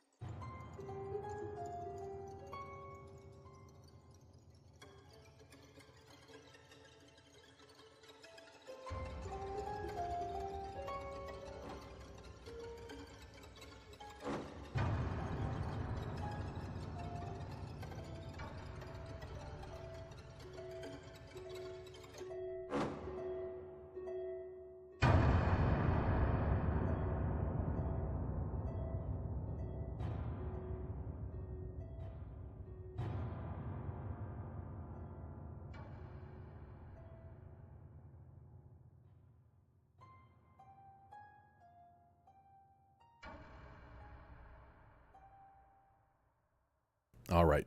Are we everyone back? I'm back. I think so. See? Yeah, I'm good.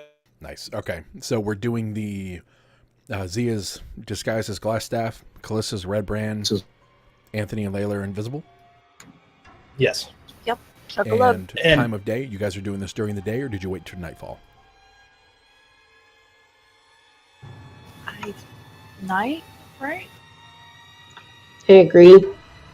I got I don't care what time of day, but I do have a suggestion for what to do. Go right ahead. Let's have Layla and me go first. That way we could see if we got to where invincible if the screens happen. And then if they do, then we can all go up together. Okay.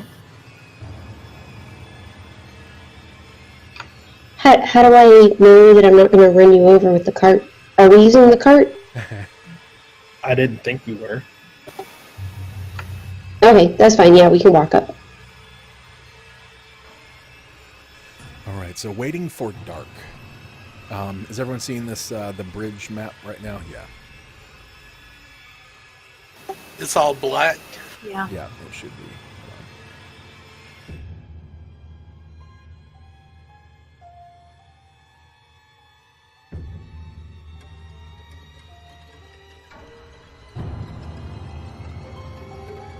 Should not be black now, right? There should be quite a bit of black, but not all.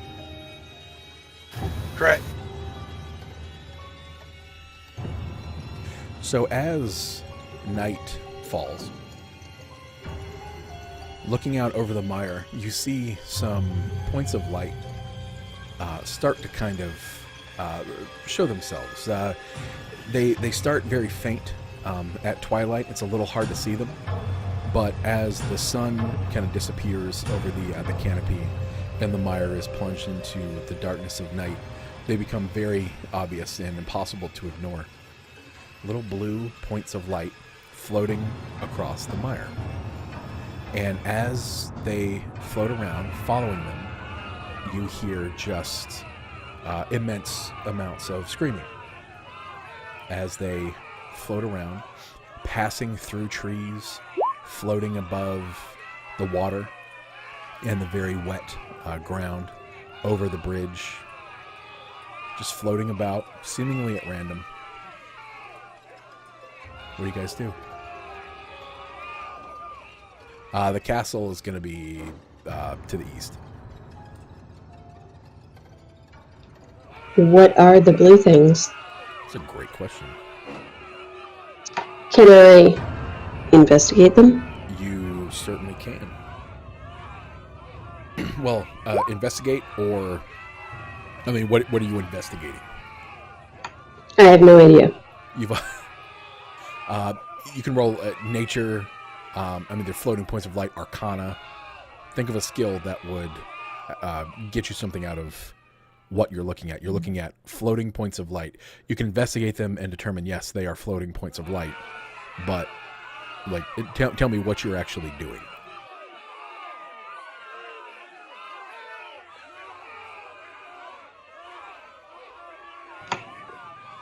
All right, I want to know if they are a threat. All right. So trying to determine whether or not they are a threat, that sounds like an insight to me. Roll me an insight.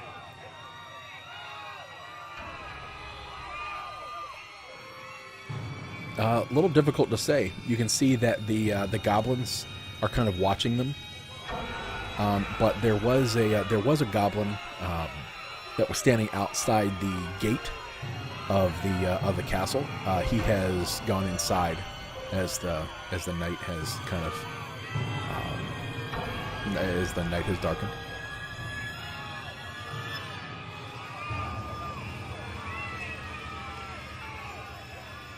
Can I chuck a rock at one of them? The Sure, closest sure. one. I chuck a rock. All right.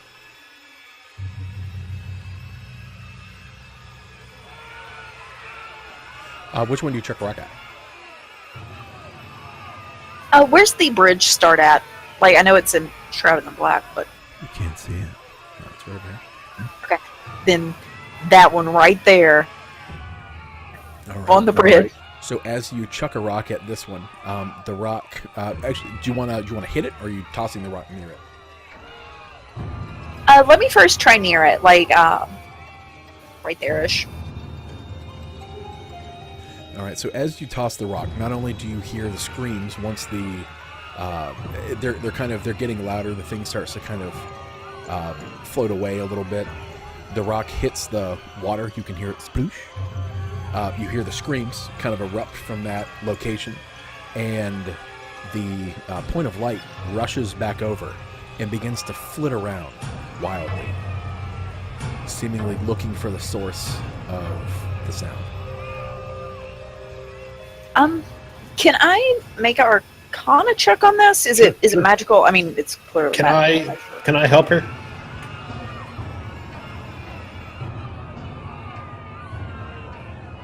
Yeah, totally. Sorry, I got text.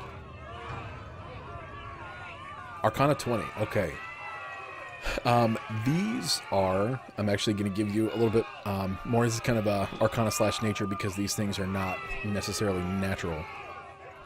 These are wisps. You recognize them from kind of stories. Maybe not 100% sure that you've ever seen them. It doesn't sound like you've ever seen them before. But they certainly fit the description. These are vengeful spirits that are floating around this mire. Very aggressive, very nasty. You hear that if somebody dies either with a lot of anger or a considerable amount of fear, their spirit may hang on to the material plane and come back as a wisp.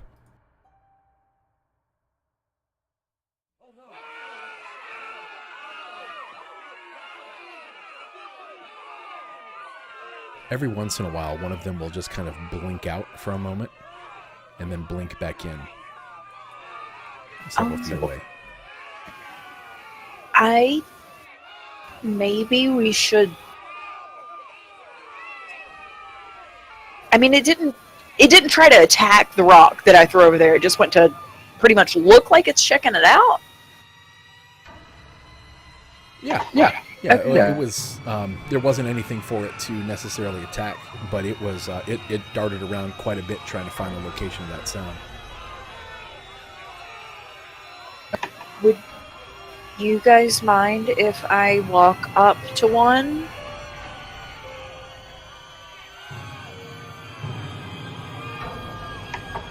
Sure. I was also thinking that, didn't Z mention that she had some kind of a way to help spirits over to the other side back when we were encountering the ones that took your sword?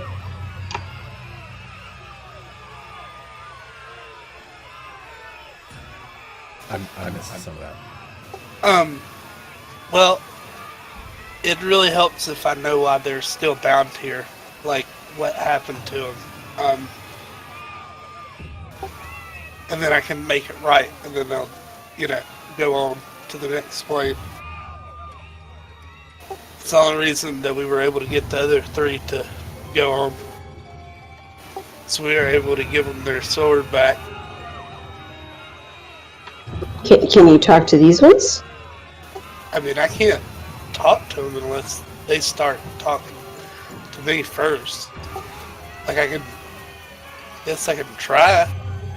I would say that with Layla's 20 in Arcana and the stories that she's heard of them, these are not ghosts. They're not specters.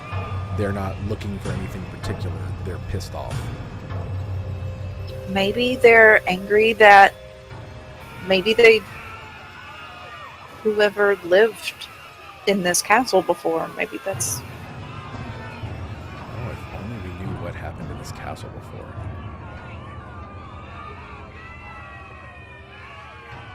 Are they not... Do I know if they're... Do they just come out at night? Were they not visible during the day? Anthony felt presences during the day, but you didn't see anything during the day. I would say that Anthony's feelings haven't really changed at all, but now you are seeing these guys, so it's possible that these are what Anthony was feeling during the daytime. Right. If that's what Anthony was feeling, and the goblins did walk across earlier, we saw that they weren't attacked or anything, so maybe they were present at the time. So Layla's gonna look to the group and give a little wave and walk up there. Are we taking the potions and doing the plan? I'm not going to take the potion yet. I want to see if they're going to first do anything to my presence. Because if they attack us, then there's no point in us taking the potions or having everybody hop on the cart and go. So Leo's going to walk out there. All right. Are you okay? So as you start to approach the mire, the screaming kind of starts near the edge of it, and you look down and see something.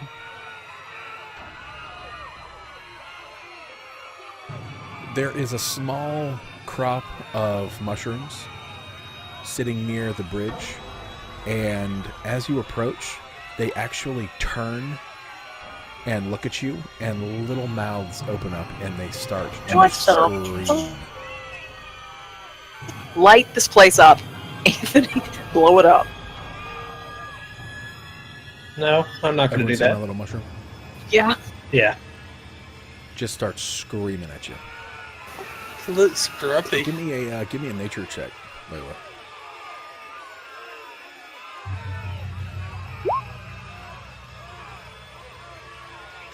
You recognize these almost immediately as shrieker mushrooms.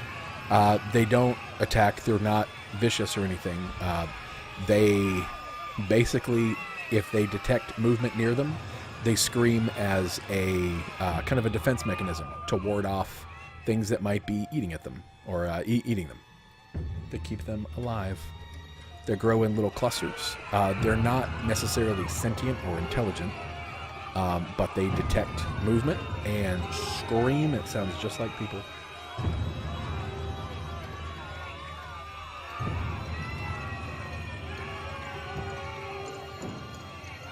Okay.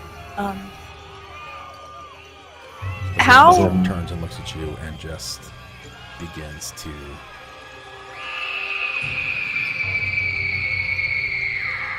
scream at you. From where I'm standing, how plentiful are the mushrooms? Like, can I see multiple clumps? You can Close see together? them as the wisp is kind of moving over the mushrooms. You can see little groups of them turn to look at the wisp as it floats by, and they scream until they're out of its light, and then they're quiet again. The screams are following the wisps around the mire. Well, I'm gonna wait for the wisp to get close to me to see if it notices me. I'm just gonna stand there. All right. The wisp doesn't seem to make a move directly, but it starts to float directly towards you. What do you do? I'm just still gonna stand there. It's coming right for you, Layla. What do you do? Just floating. It hasn't gotten any faster. Can I hold my hand out to it?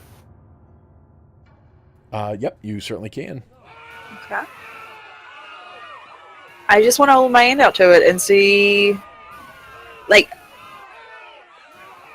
more open palm than it, like, because I mean, I don't know if it recognizes anything, but I'm just gonna hold open palm out to it. So you hold your palm out to it. It doesn't really dissuade it at all. And as it's just kind of floating directly towards you, it kind of comes right up to your hand. Your hand passes through it, and you feel intense cold on your hand, to the point that it almost feels. It starts as a chill as the thing is getting closer. Begins to almost burn with cold as it begins to travel up your arm. Take 1d6 damage. Okay. I'll roll it. 5.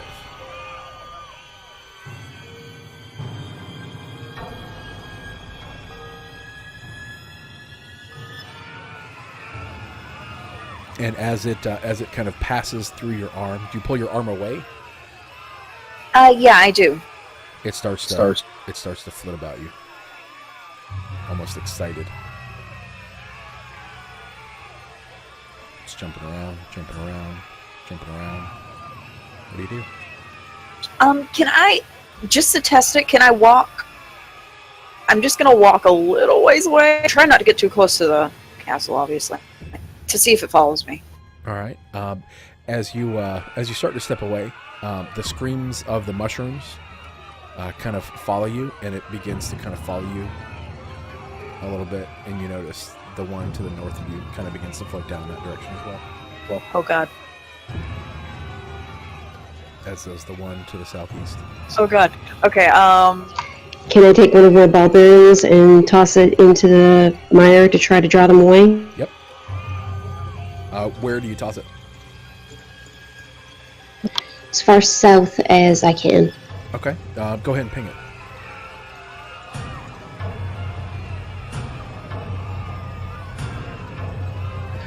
Oh, it's black. That's why I can't. Hang on. I think you can still see pings. Okay, so you No. toss it down south. You can't? I need to change it to gray. Oh, I'm sorry. Yeah, your color was black. Gotcha.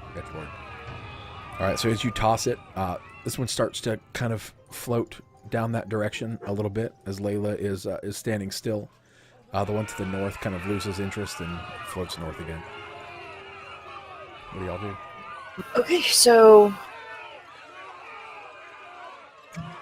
Layla, you are still kind of bathed in light here, and as you look back at the ramparts of the castle, you can see one of the goblins kind of squinting in your direction, trying to make out what he's seeing.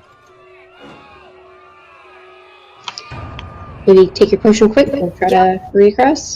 yeah, and let's. Should we want to go with the plan? Let's go. Yeah, Okay, so drink my potion. I do as well. Look.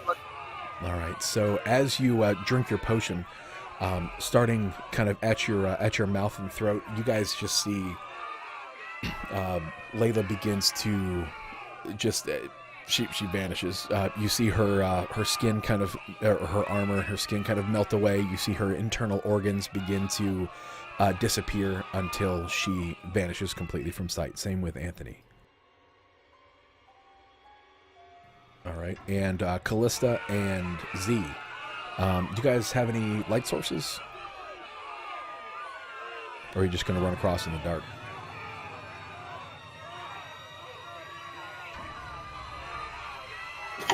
I have a hooded lantern, which I can direct just to kind of the couple feet in front of us, so as not to draw too much attention. All right, hold on one moment. That's fine, actually. I'm not going to worry about that. So you draw the hooded lantern. You've got that out, and as you bring the hooded lantern out, the mushrooms around you begin to scream, and the wisps stop and turn and start heading back up towards you. What do you do? If I'm I, sorry, Layla and Anthony, they are not screaming at you anymore now that you're invisible.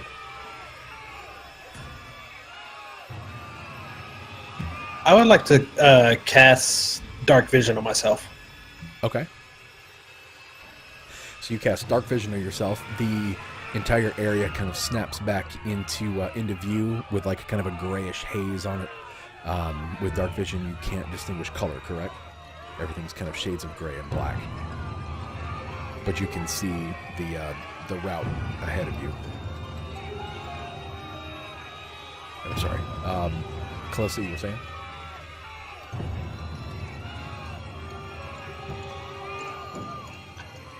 if I use it to see the next couple footsteps in front of me and then cover it so that it's not casting light, do the screams stop? Yes, they do. They kind of peter off a little bit, like they don't stop immediately, but kind of as each mushroom finishes its scream, it silences. They don't just keep screaming.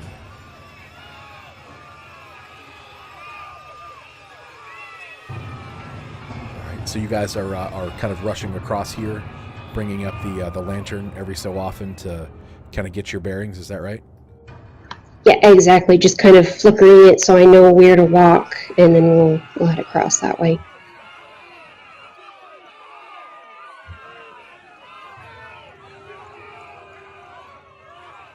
I would definitely have like my arm interlocked with Z, just to make sure that we're still together. Anthony, when you cast Dark Vision, you become visible again.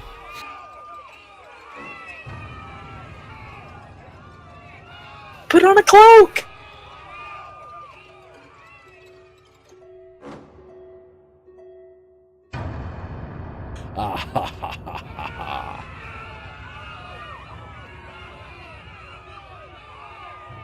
Do I know why that happened? You took a potion of invisibility, right? And then you cast a spell? Does that negate it? Yeah. The effect ends early if you attack or cast a spell. If you want to swap that, I'm not going to punish you for not knowing rules that we haven't gone over yet. So if you want to cast a Dark Vision and then kind of gulp your potion down, that's fine. Would I have known that as a character? I think, and that's kind of one of the reasons that I'm siding in that direction. That makes sense for Anthony to know that. He's been around potions, he's been around magic. He knows that I would say that's totally fine for him to know. That's totally within character. So I would have done Dark Vision, then drink the potion, then everything's good. Yep. Okay. You're fine. So you are still invisibles, and you can see in the dark. So potion of invisibility. I'm going to go ahead and read it. Now, this potion's container looks empty, but feels as though it holds a liquid. When you drink it, you become invisible for 1 hour. Anything you wear or carry is invisible with you. The effect ends early if you attack or cast a spell. So we're set there. All right. So, Callista, you are kind of hurrying across with Z behind you, dressed as Glassstaff or disguised as Glassstaff. Layla and Anthony making their way. Layla, you would be able to pick up, Callista, kind of move with the group as Callista is uncovering and then covering the lantern, plunges you back into darkness. Looking across the darkness of the mire, you see these blue points of light flickering kind of in and out as they search and almost like realign on you every time that lantern is uncovered. They almost take notice. You can feel them kind of detecting your presence as they move in your direction. The lantern goes out. You hear the invisible footsteps of all four of you kind of moving across the old wood planks. And looking ahead, up on the ramparts, you see a pair on two of the ramparts. So 4 goblin archers with arrows knocked, aiming down at you as you approach. They see you approaching as the lantern's coming on, but they have not fired. You approach the main door. The door is sealed and locked, probably with some kind of heavy device on the other side. The goblins above you can hear you from where you are. Do you turn the lantern out, Callista? I want to direct the lantern's light to the glass staff and just yell out, "Make way for glass staff!" Do you speak Goblin? It's in common. I don't need to speak no filthy goblin tongue. I'm a human. Do they know Goblin? Or do they know Common? They better. One of them kind of barks down at you. What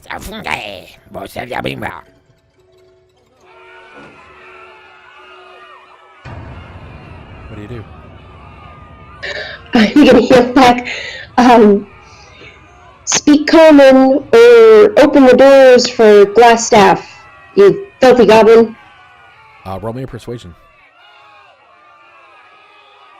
Can I help her with that?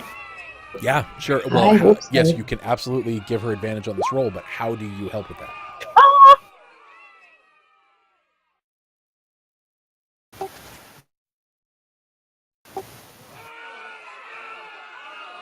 Oh my god, the wisps. Are they coming closer? Come on, Z, play it up. So, I'm trying to think how glass staff would do this. I think kind of give it kind of like a wave, kind of to mesmerize him. Okay. So you don't say anything... I'm sorry, go ahead. Yeah, no, I don't really say anything specific. I just kind of wave it to kind of get him to look at the top of the staff. So the top of the staff kind of flashes a very faint purple, maybe not so faint in the really low light conditions. Layla, as you and Anthony, as you guys are kind of watching your backs, the wisps see this faint flash and begin to move in your direction again. But Z, you look up at this goblin and you see his eyes very faintly. There's just a shimmer of purple in them as he kind of stands there dumbfounded for a moment. His mouth and shoulders kind of droop.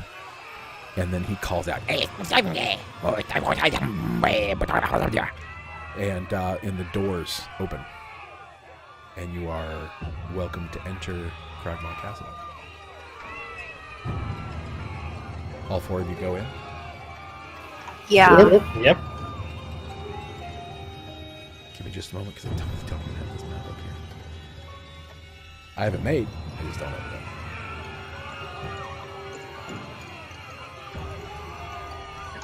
I'll be back in like 30 seconds. I'm gonna grab some water.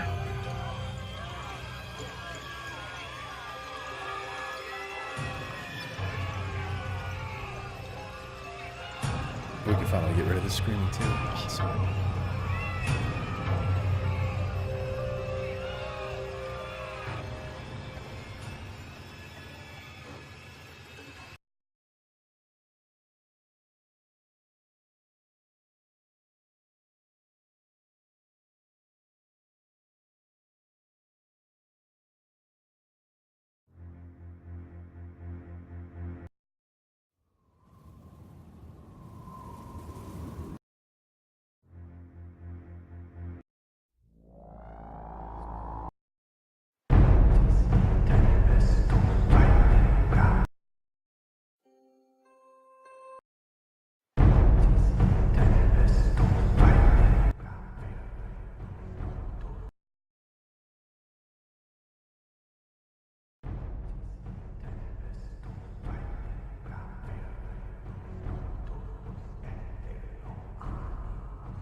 I apologize for not having this map up. I thought we were going to be in Thunder Tree a little bit longer, so give me just a moment.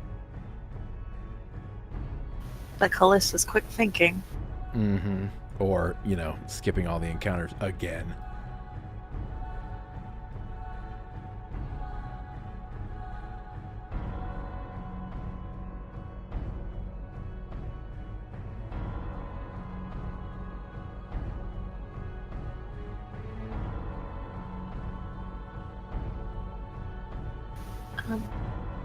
Yeah. I need to run my dog out like super Sure. fast. Yeah, She's go like ahead. acting like she's about to do something. So Do something you might both regret. Go for it.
Okay. Once Layla's back, we will get. Okay. I'm here. And I'm gonna cover some of this.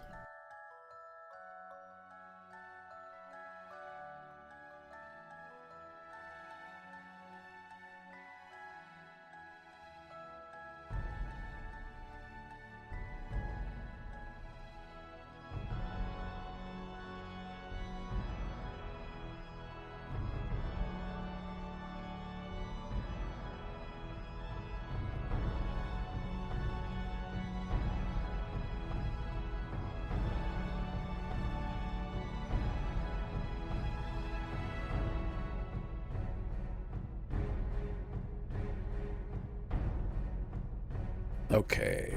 All right. So as everyone enters the front of the door, the front of the castle, you are faced with a group of goblins, with one standing in the kind of front and center of the rest of you, the rest of them.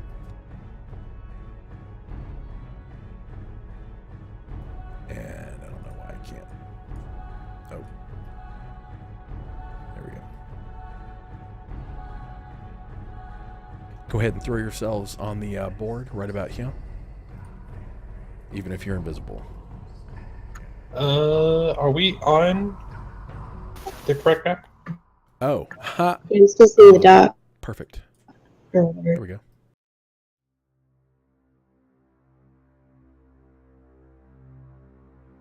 You should see it now.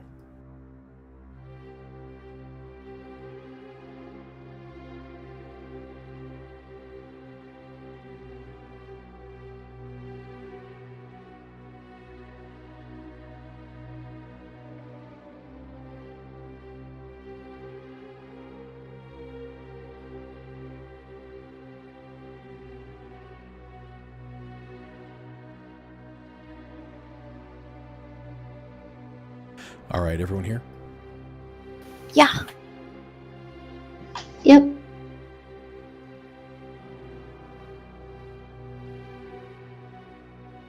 All right, so you enter a hall. Let's see.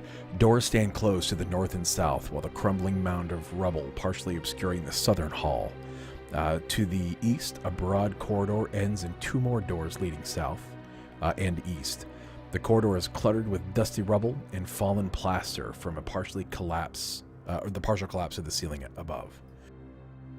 You're standing in the midst of these goblins, weapons in hand, ready to receive these unexpected guests. Two of you are invisible as one of them kind of approaches the door and seals it behind you. The rest are looking at Z, disguised as Glassstaff, and Callista. What do you guys say to them? One of them kind of takes a stand at the front of the others.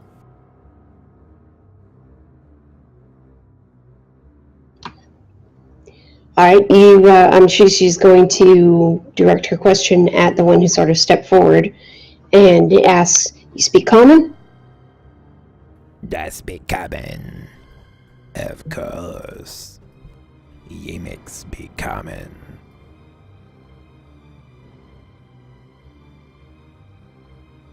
Great, because we don't have much time to mess around here. Have you heard of what's happened in Phandelver? You tell. I'll make it short. We're here in a hurry, and we need the prisoner. Prisoner? What prisoner?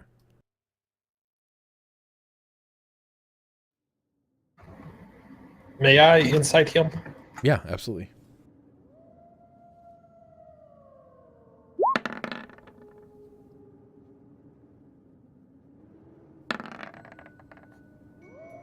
He's a goblin, man. He's got to be telling the truth. Callista is just going to basically, this is where we've been led. She's going to assume that he knows something. Fair.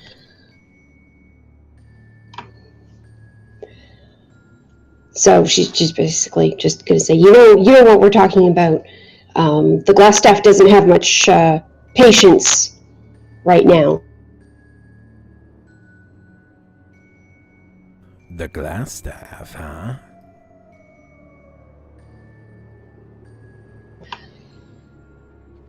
Yes, and I speak for him right now. You don't want to know what happened to the last one. Zia's disguised as a dude. Yep. Cool. Cool. That's fine. Maybe Glassstaff tell me himself. Who are you to be making demands of Yemek? And who are you to make demands of Glassstaff? It is too late at night, and we have traveled too far to play these games. Your arrival unexpected. And your insolence was unexpected.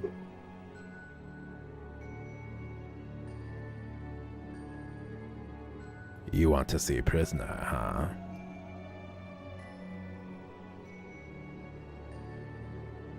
Maybe King Grohl want to talk to you first.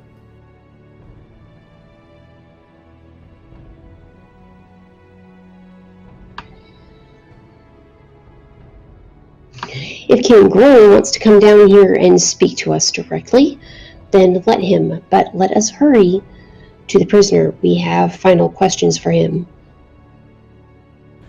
So he kind of calls back behind him to a relatively open passageway and a dark room beyond. And he says, Iktar, come forward. and out from the darkness comes a huge ogre, standing at least a good 4 feet over the tallest of you, with a huge wooden club in one hand that looks more like a tree trunk. And he kind of lumbers out of the darkness and looks down at this little goblin who's introduced himself as Yemek. And Yemek tells him, go fetch King. And the ogre kind of nods and disappears into the back into the darkness. A few minutes later, he emerges, this ogre, with a very large bugbear with him, and I'm going to go ahead and pop this up for you. Very, very big dude, covered in scars, weapons on his back, and a large axe in his hand. He approaches, and he sees the staff before really seeing or really before acknowledging the rest of you, and he says, What does the spider want from me?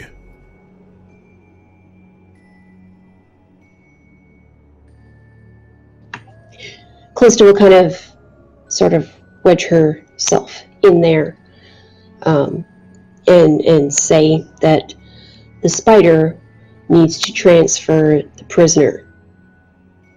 I don't speak with you.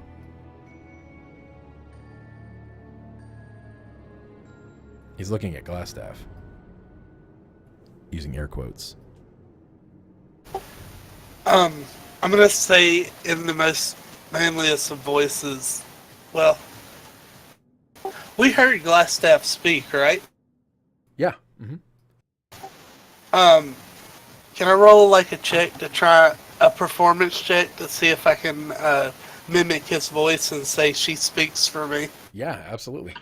And can I help? Maybe I've given Z some coaching while I was applying makeup. Sure. Can I use my inspiration, or with her helping? Yeah, I mean, you get you can either have her help or use your inspiration. I'll have her help. Okay. I don't know that it matters at this point, Anthony. That's fine. Performance. Yeah, you muster your best Glassstaff impersonation.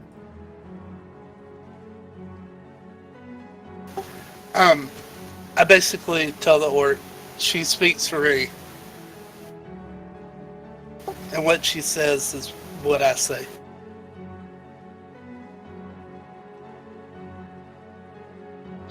Yeah, that's right. Glassstaff has few words for the likes of you. Remember your place, Glassstaff. I have not received word from the spider that you will be taking our toy with you.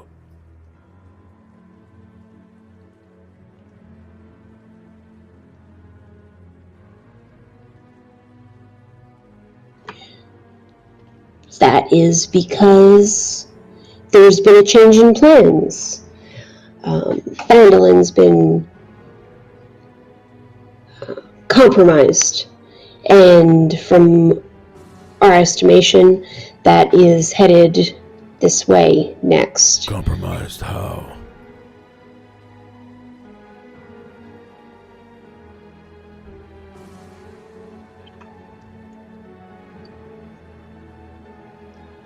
What are they called? I keep wanting to say the Night's Watch, and that's not right. Is it the Lions Guard? Or Hang on, it's here somewhere.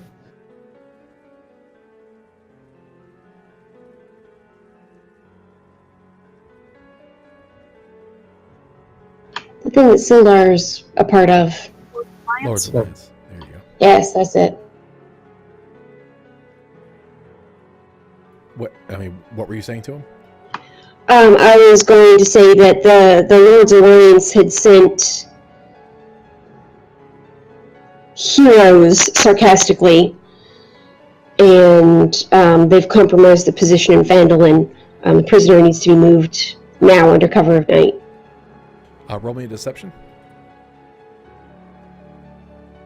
With Z helping, because she just said that I spoke for him. Doesn't sound like help. If you can come up with an in-character reason for help there, yeah.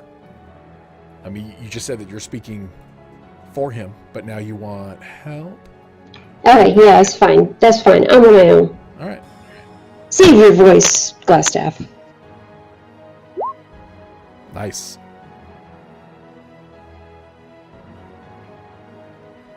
So he looks at you and says, The prisoner is in no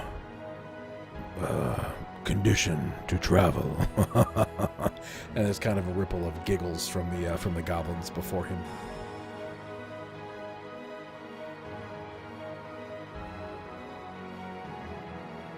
There we go. I've made one big goblin. That's him. You have ropes, don't you? We'll drag him out. Not safe to go out that door at night. Must have been in a big hurry to come in with the wisps about. I do not fear wisps with Glassstaff. Bleeding. Capable fighter is Glassstaff.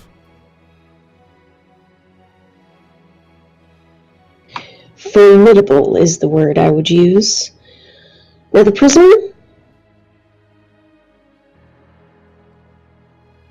I will send one of mine to retrieve the prisoner. In the meantime, perhaps a demonstration. He's going to kick Yemik, the little goblin, kind of forward and toss a dagger to him. And Yemik is kind of looking back at the other goblins. The other goblins are getting very excited at the potential show of what a fantastic fighter Glassstaff is. And Yemik looks at Z, and Z, roll initiative.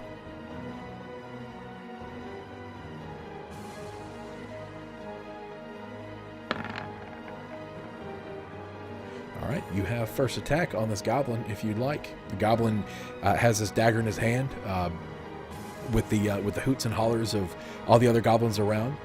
Is taking kind of a running stab at you. Go ahead, and it is your move. I'm going to hold my action and give him kind of like a taunt, like a, come here. All right. So, yeah.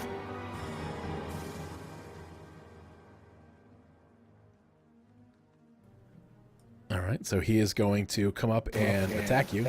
I'm He gonna was occur already as- within 10 feet of you, so he's not Oh, okay. entering your range.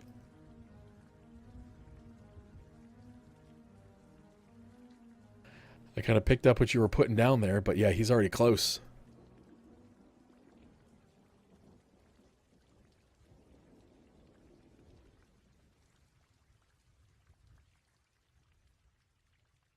It's going to be a D4 damage because he's got a dagger.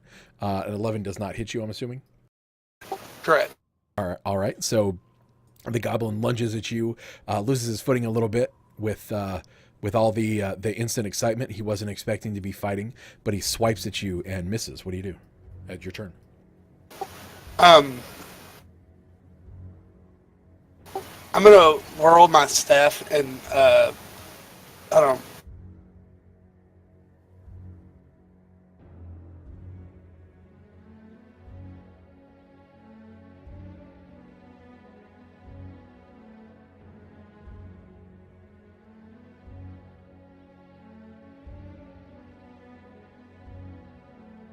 Okay, I'm gonna hit him with my glass staff. All right.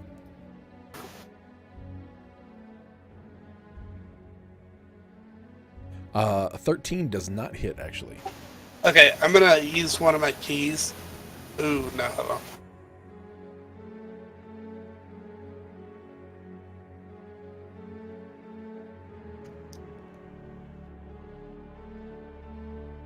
Yeah, I'm not gonna do that. Never mind. Go ahead. All right. So you take a swing. The goblin is able to kind of swoop out of the way. He's going to take another swipe at you. 20 hits, I'm assuming. And I'm going to re-roll that damage. Or I'll tell you what. I can either re-roll that damage or I can roll it again with a D4, because that's with a D6. Because the thing is set up for using a scimitar. You want to take 4 damage? Or you want to roll D4 plus 2? I'll just take 4. All right. So you take 4 damage as the goblin kind of brings the dagger back around as you miss, swipes up at you, and cuts you across the chest. The other goblins hoot and holler, and the largest goblin at the rear, who was introduced as King Groll, raises his axe into the air and just rah! As Kragmaw has drawn blood. You can see him looking at this cut on you with a lot of interest and kind of like licking his lips a little bit.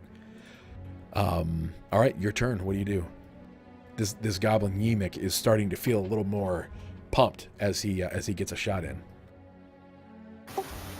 I am going to attack with my staff. All right, go for it. That is a hit. Roll me some damage. 10. Nice. I'm going to use my bonus action to get a 1d4 damage. All right, cool. Go for it. Roll it.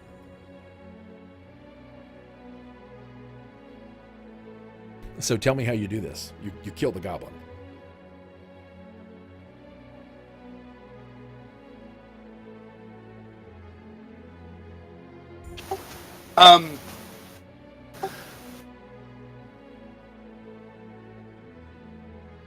I'm trying to make it look like this is Glass Staff fighting. Glass Staff was kind of old, correct? Yeah. So I'm not really like flamboyant in my moves this time. I'm more just like a home precision of just like swinging my staff at him. And I was able to connect to his head with just sheer force. And then I could connect and then flick my staff back up and hit him in the chin, and he just kind of flies back and lands on his back. Nice. So you send this goblin just kind of like careening through the air, lands on the ground with kind of a wet thump, and the other goblins all cheer, even at the demise of their buddy, their peer. He was weak. He deserved to die. So they're all cheering, but you notice that King Groll is not. And he's looking at you very quizzically. And he says, I thought Glassstaff was a wizard. Why you not use magic? Can I interject? Yeah. And why do you think this one was worthy of wasting a spell on?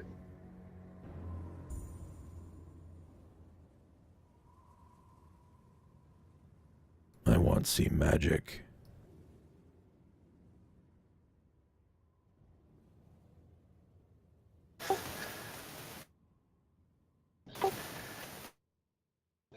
If only there was someone who might be able to cast magic and make it look like it was someone else who's doing it. No, I'm gonna say, do you really want to see magic? Why don't you stand in front of me? You challenge Grohl. You want to see magic? I want to see magic. Okay, so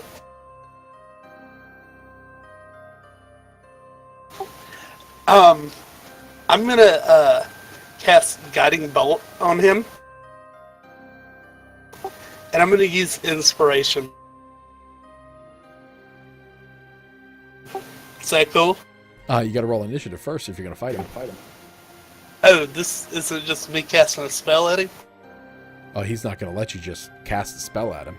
When you start, flipping your fingers around and muttering your incantations, he would definitely take that as a threat. Yeah, he's not going to just, hey, let me see how hard you can kill me, and then let you do it.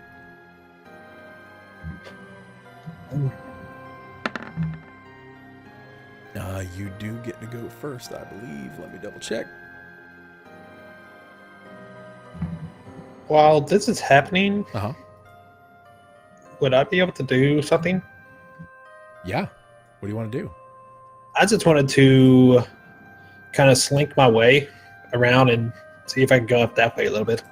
Yeah, sure, absolutely. Yeah, invisible. You could totally head up that way. Go for it. Go right ahead. Move yourself into the darkness. Layla's gonna follow a little. She's not gonna. She wants to Layla stay see kind of him? close. I tug at her sleeve. Can you see her?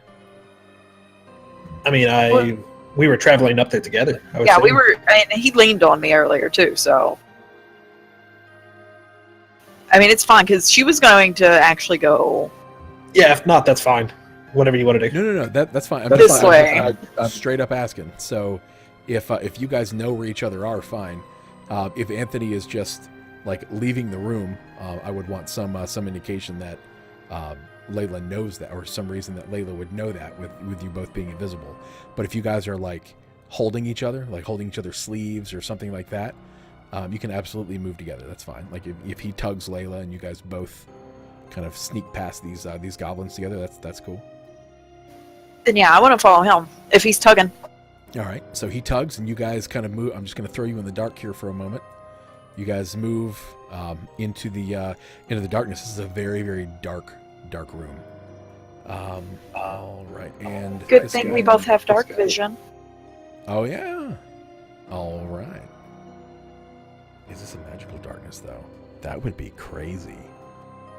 That would be a little crazy.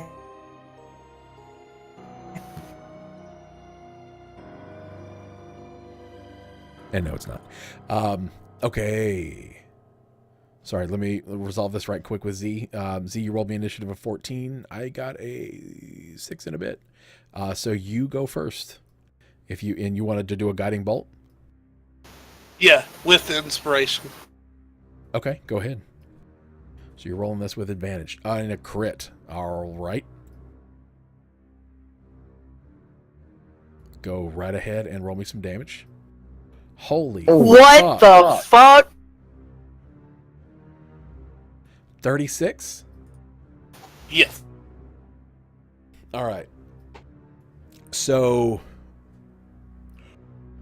the bugbear grabs his morning star, his big ass weapon, or I'm sorry, I said he had an axe. He grabs his two-handed axe and he brings it up over his head as if to cleave you, and you look up at him almost effortlessly, and you can't disintegrate this one. But tell me what you do with your guiding bolt to kill him. Is he close to me? Oh yeah, he's like standing right there in front of you. I'm just gonna like almost like a quivering palm, but it's going to be, guiding bolt. And I'm going to throw my hand up against his chest, and then it's going to cast it, and he's going to fly back from the sure force. So as soon as the guiding bolt hits him, you and Callista would both see this. The fur that covers this bugbear just seems to kind of, it doesn't really like singe and vaporize. It almost just vanishes. And as he's flying through the air, his body gets smaller and frailer until it turns into, as it's just careening through the air back against the wall, as it hits the wall, it has taken the form of a featureless humanoid shape. It hits the wall and falls to the ground in a slump. And the goblins are looking around, freaking their shit out right now. So we're going to move on to Anthony and Layla for a second. All right, Anthony and Layla, I'm going to go ahead and reveal the rest of this map since you guys have dark vision and you'd be able to kind of see around.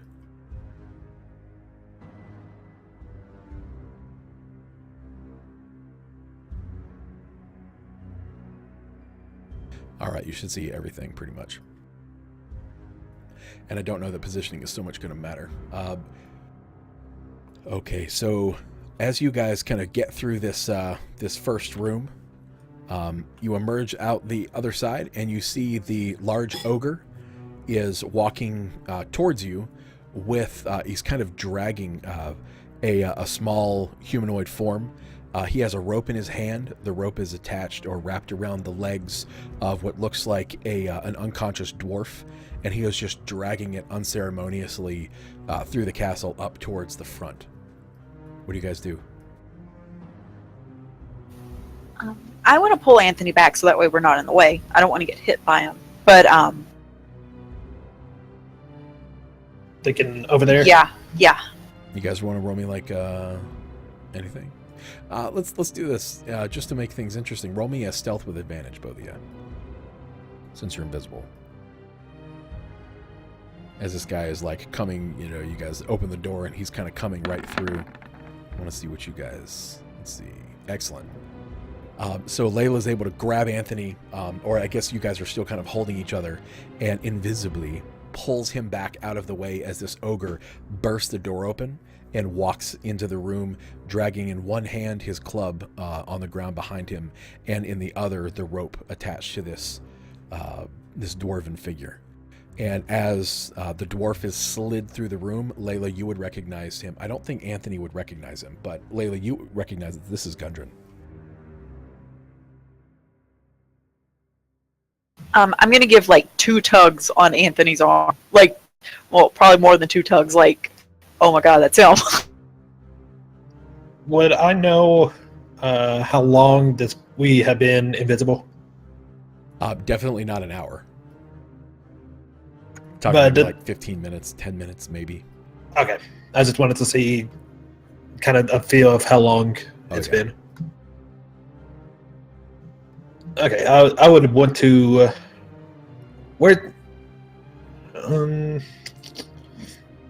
I be able to whisper to Layla without the ogre hearing us?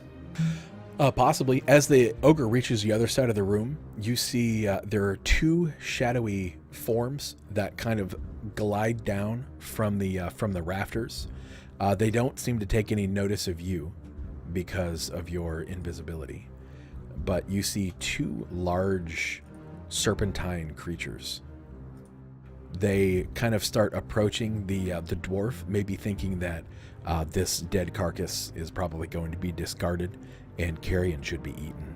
But the ogre turns around and kind of at both of them, and they cower a bit and slither back up the broken walls up into the rafters, where they disappear again into shadow.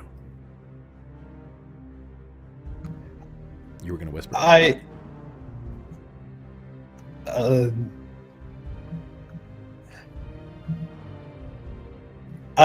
saw that before I started whispering, right?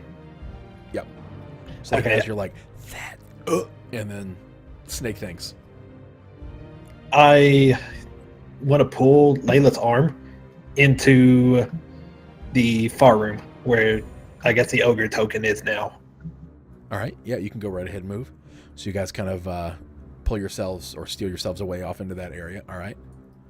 What else? As the ogre is kind of exiting that dark room, where are you guys headed?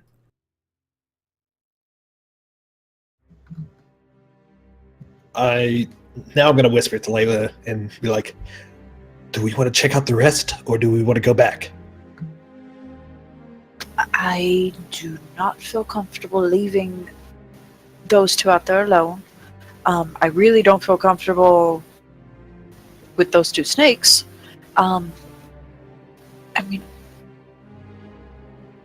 I think we need to stay closer to the group just in case, and then we can see what we can do. You want to go through that room again?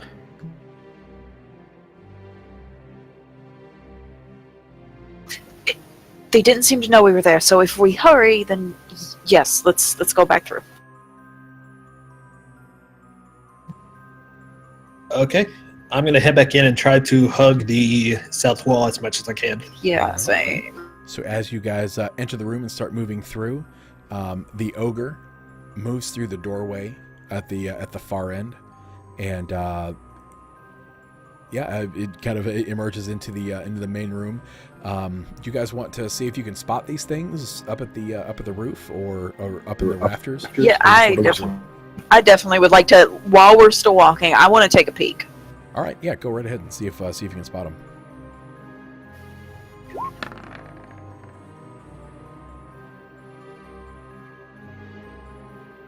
You do like investigation perception would be cool. All right, cool.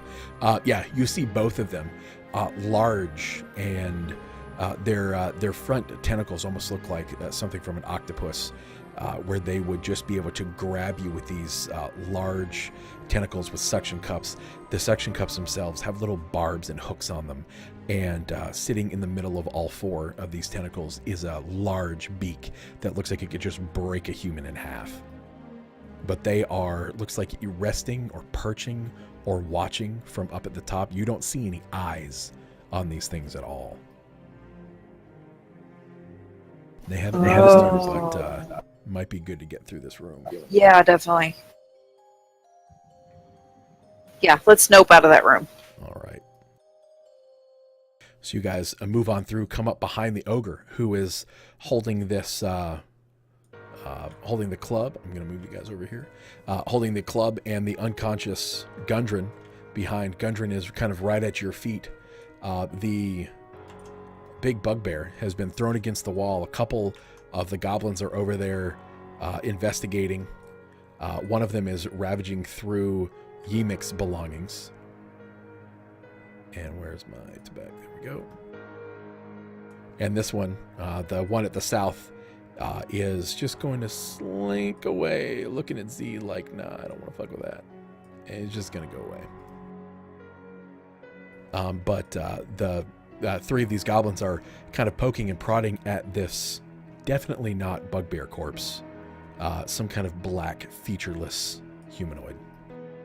The ogre comes into the room, looks around. The mood in here is a little different than when he left. And he's going to look at Z and Callista, because that's all he can see, and just kind of grunt or grumble at himself. What do you guys do? Do we have access to the body he's dragging in? It's kind of it's behind him. What do you mean access? I guess He's I not would. handing it to you or anything right now. Sorry, he's not what? He's not like handing him to you or anything right now. Gundren's just kind of unconscious on the ground, being dragged behind this ogre. So he's on the other side of the ogre from you.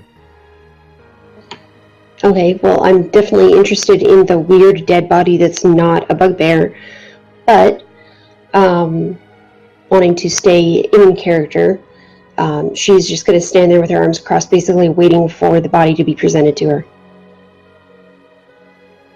All right. So acting like nothing big's going on? Yeah, exactly. This is just all a day's work. All right. Z, what are you doing?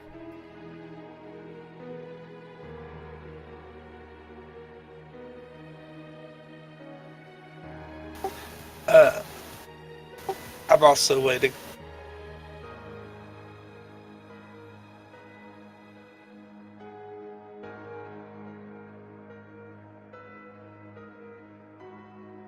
All right. The ogre is looking at the two of you. You have, I'm guessing, or he would probably presume that his leader is no longer here. The goblins are kind of frantic and chittering. He's got this humanoid. Z, you're looking like you. He knows that you guys were going to kind of fight. You guys are saying that you're just not doing anything. Yep, standing proud and imposing as possible. So imposing, because that's not just standing there doing nothing. Well, I mean, like, proudly and self-assured, not threateningly. Is your character actually feeling proud and self-assured? She's projecting it. So, okay. Like, is she deceiving him? Like, what? Tell me what's going on with your character.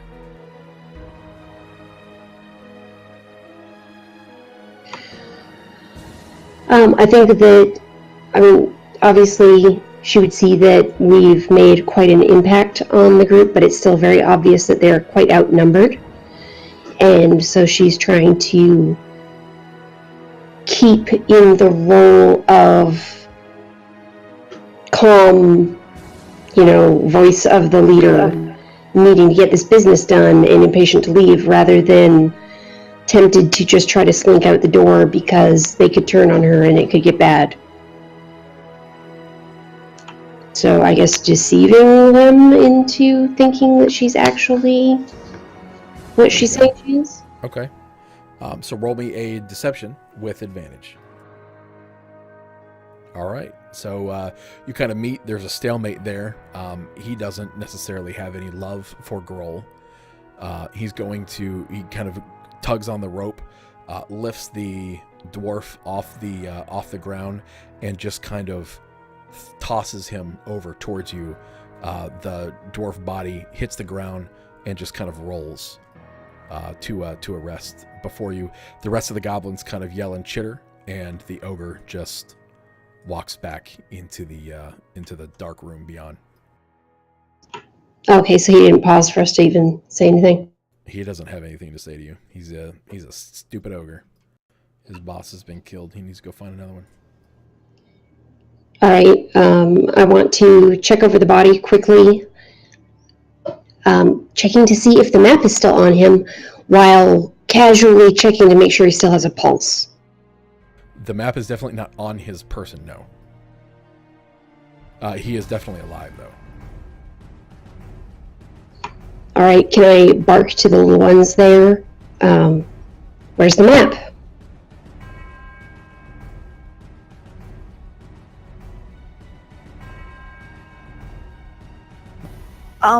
With Layla having heard that the map is not on there, could she take Anthony and tug him this way? Yep. I was definitely hoping you were going to hear that. While doing that, can she stop right by Callista and whisper to her? Yep, absolutely. And she's going to whisper, hang out here, we'll go look for the map. Callista's just going to kind of nod.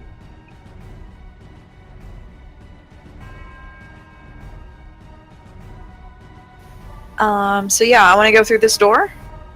All right. Now, hold on. If we're gonna, I'm totally fine to explore the castle, but we're at the end of our time. So I don't want to we are. Start there before we. Yeah. Do you want to pick up there next week? Yeah, that works for me. Cool. That way we're not. Yeah, because there's a lot of rooms. It could take a minute. Yeah.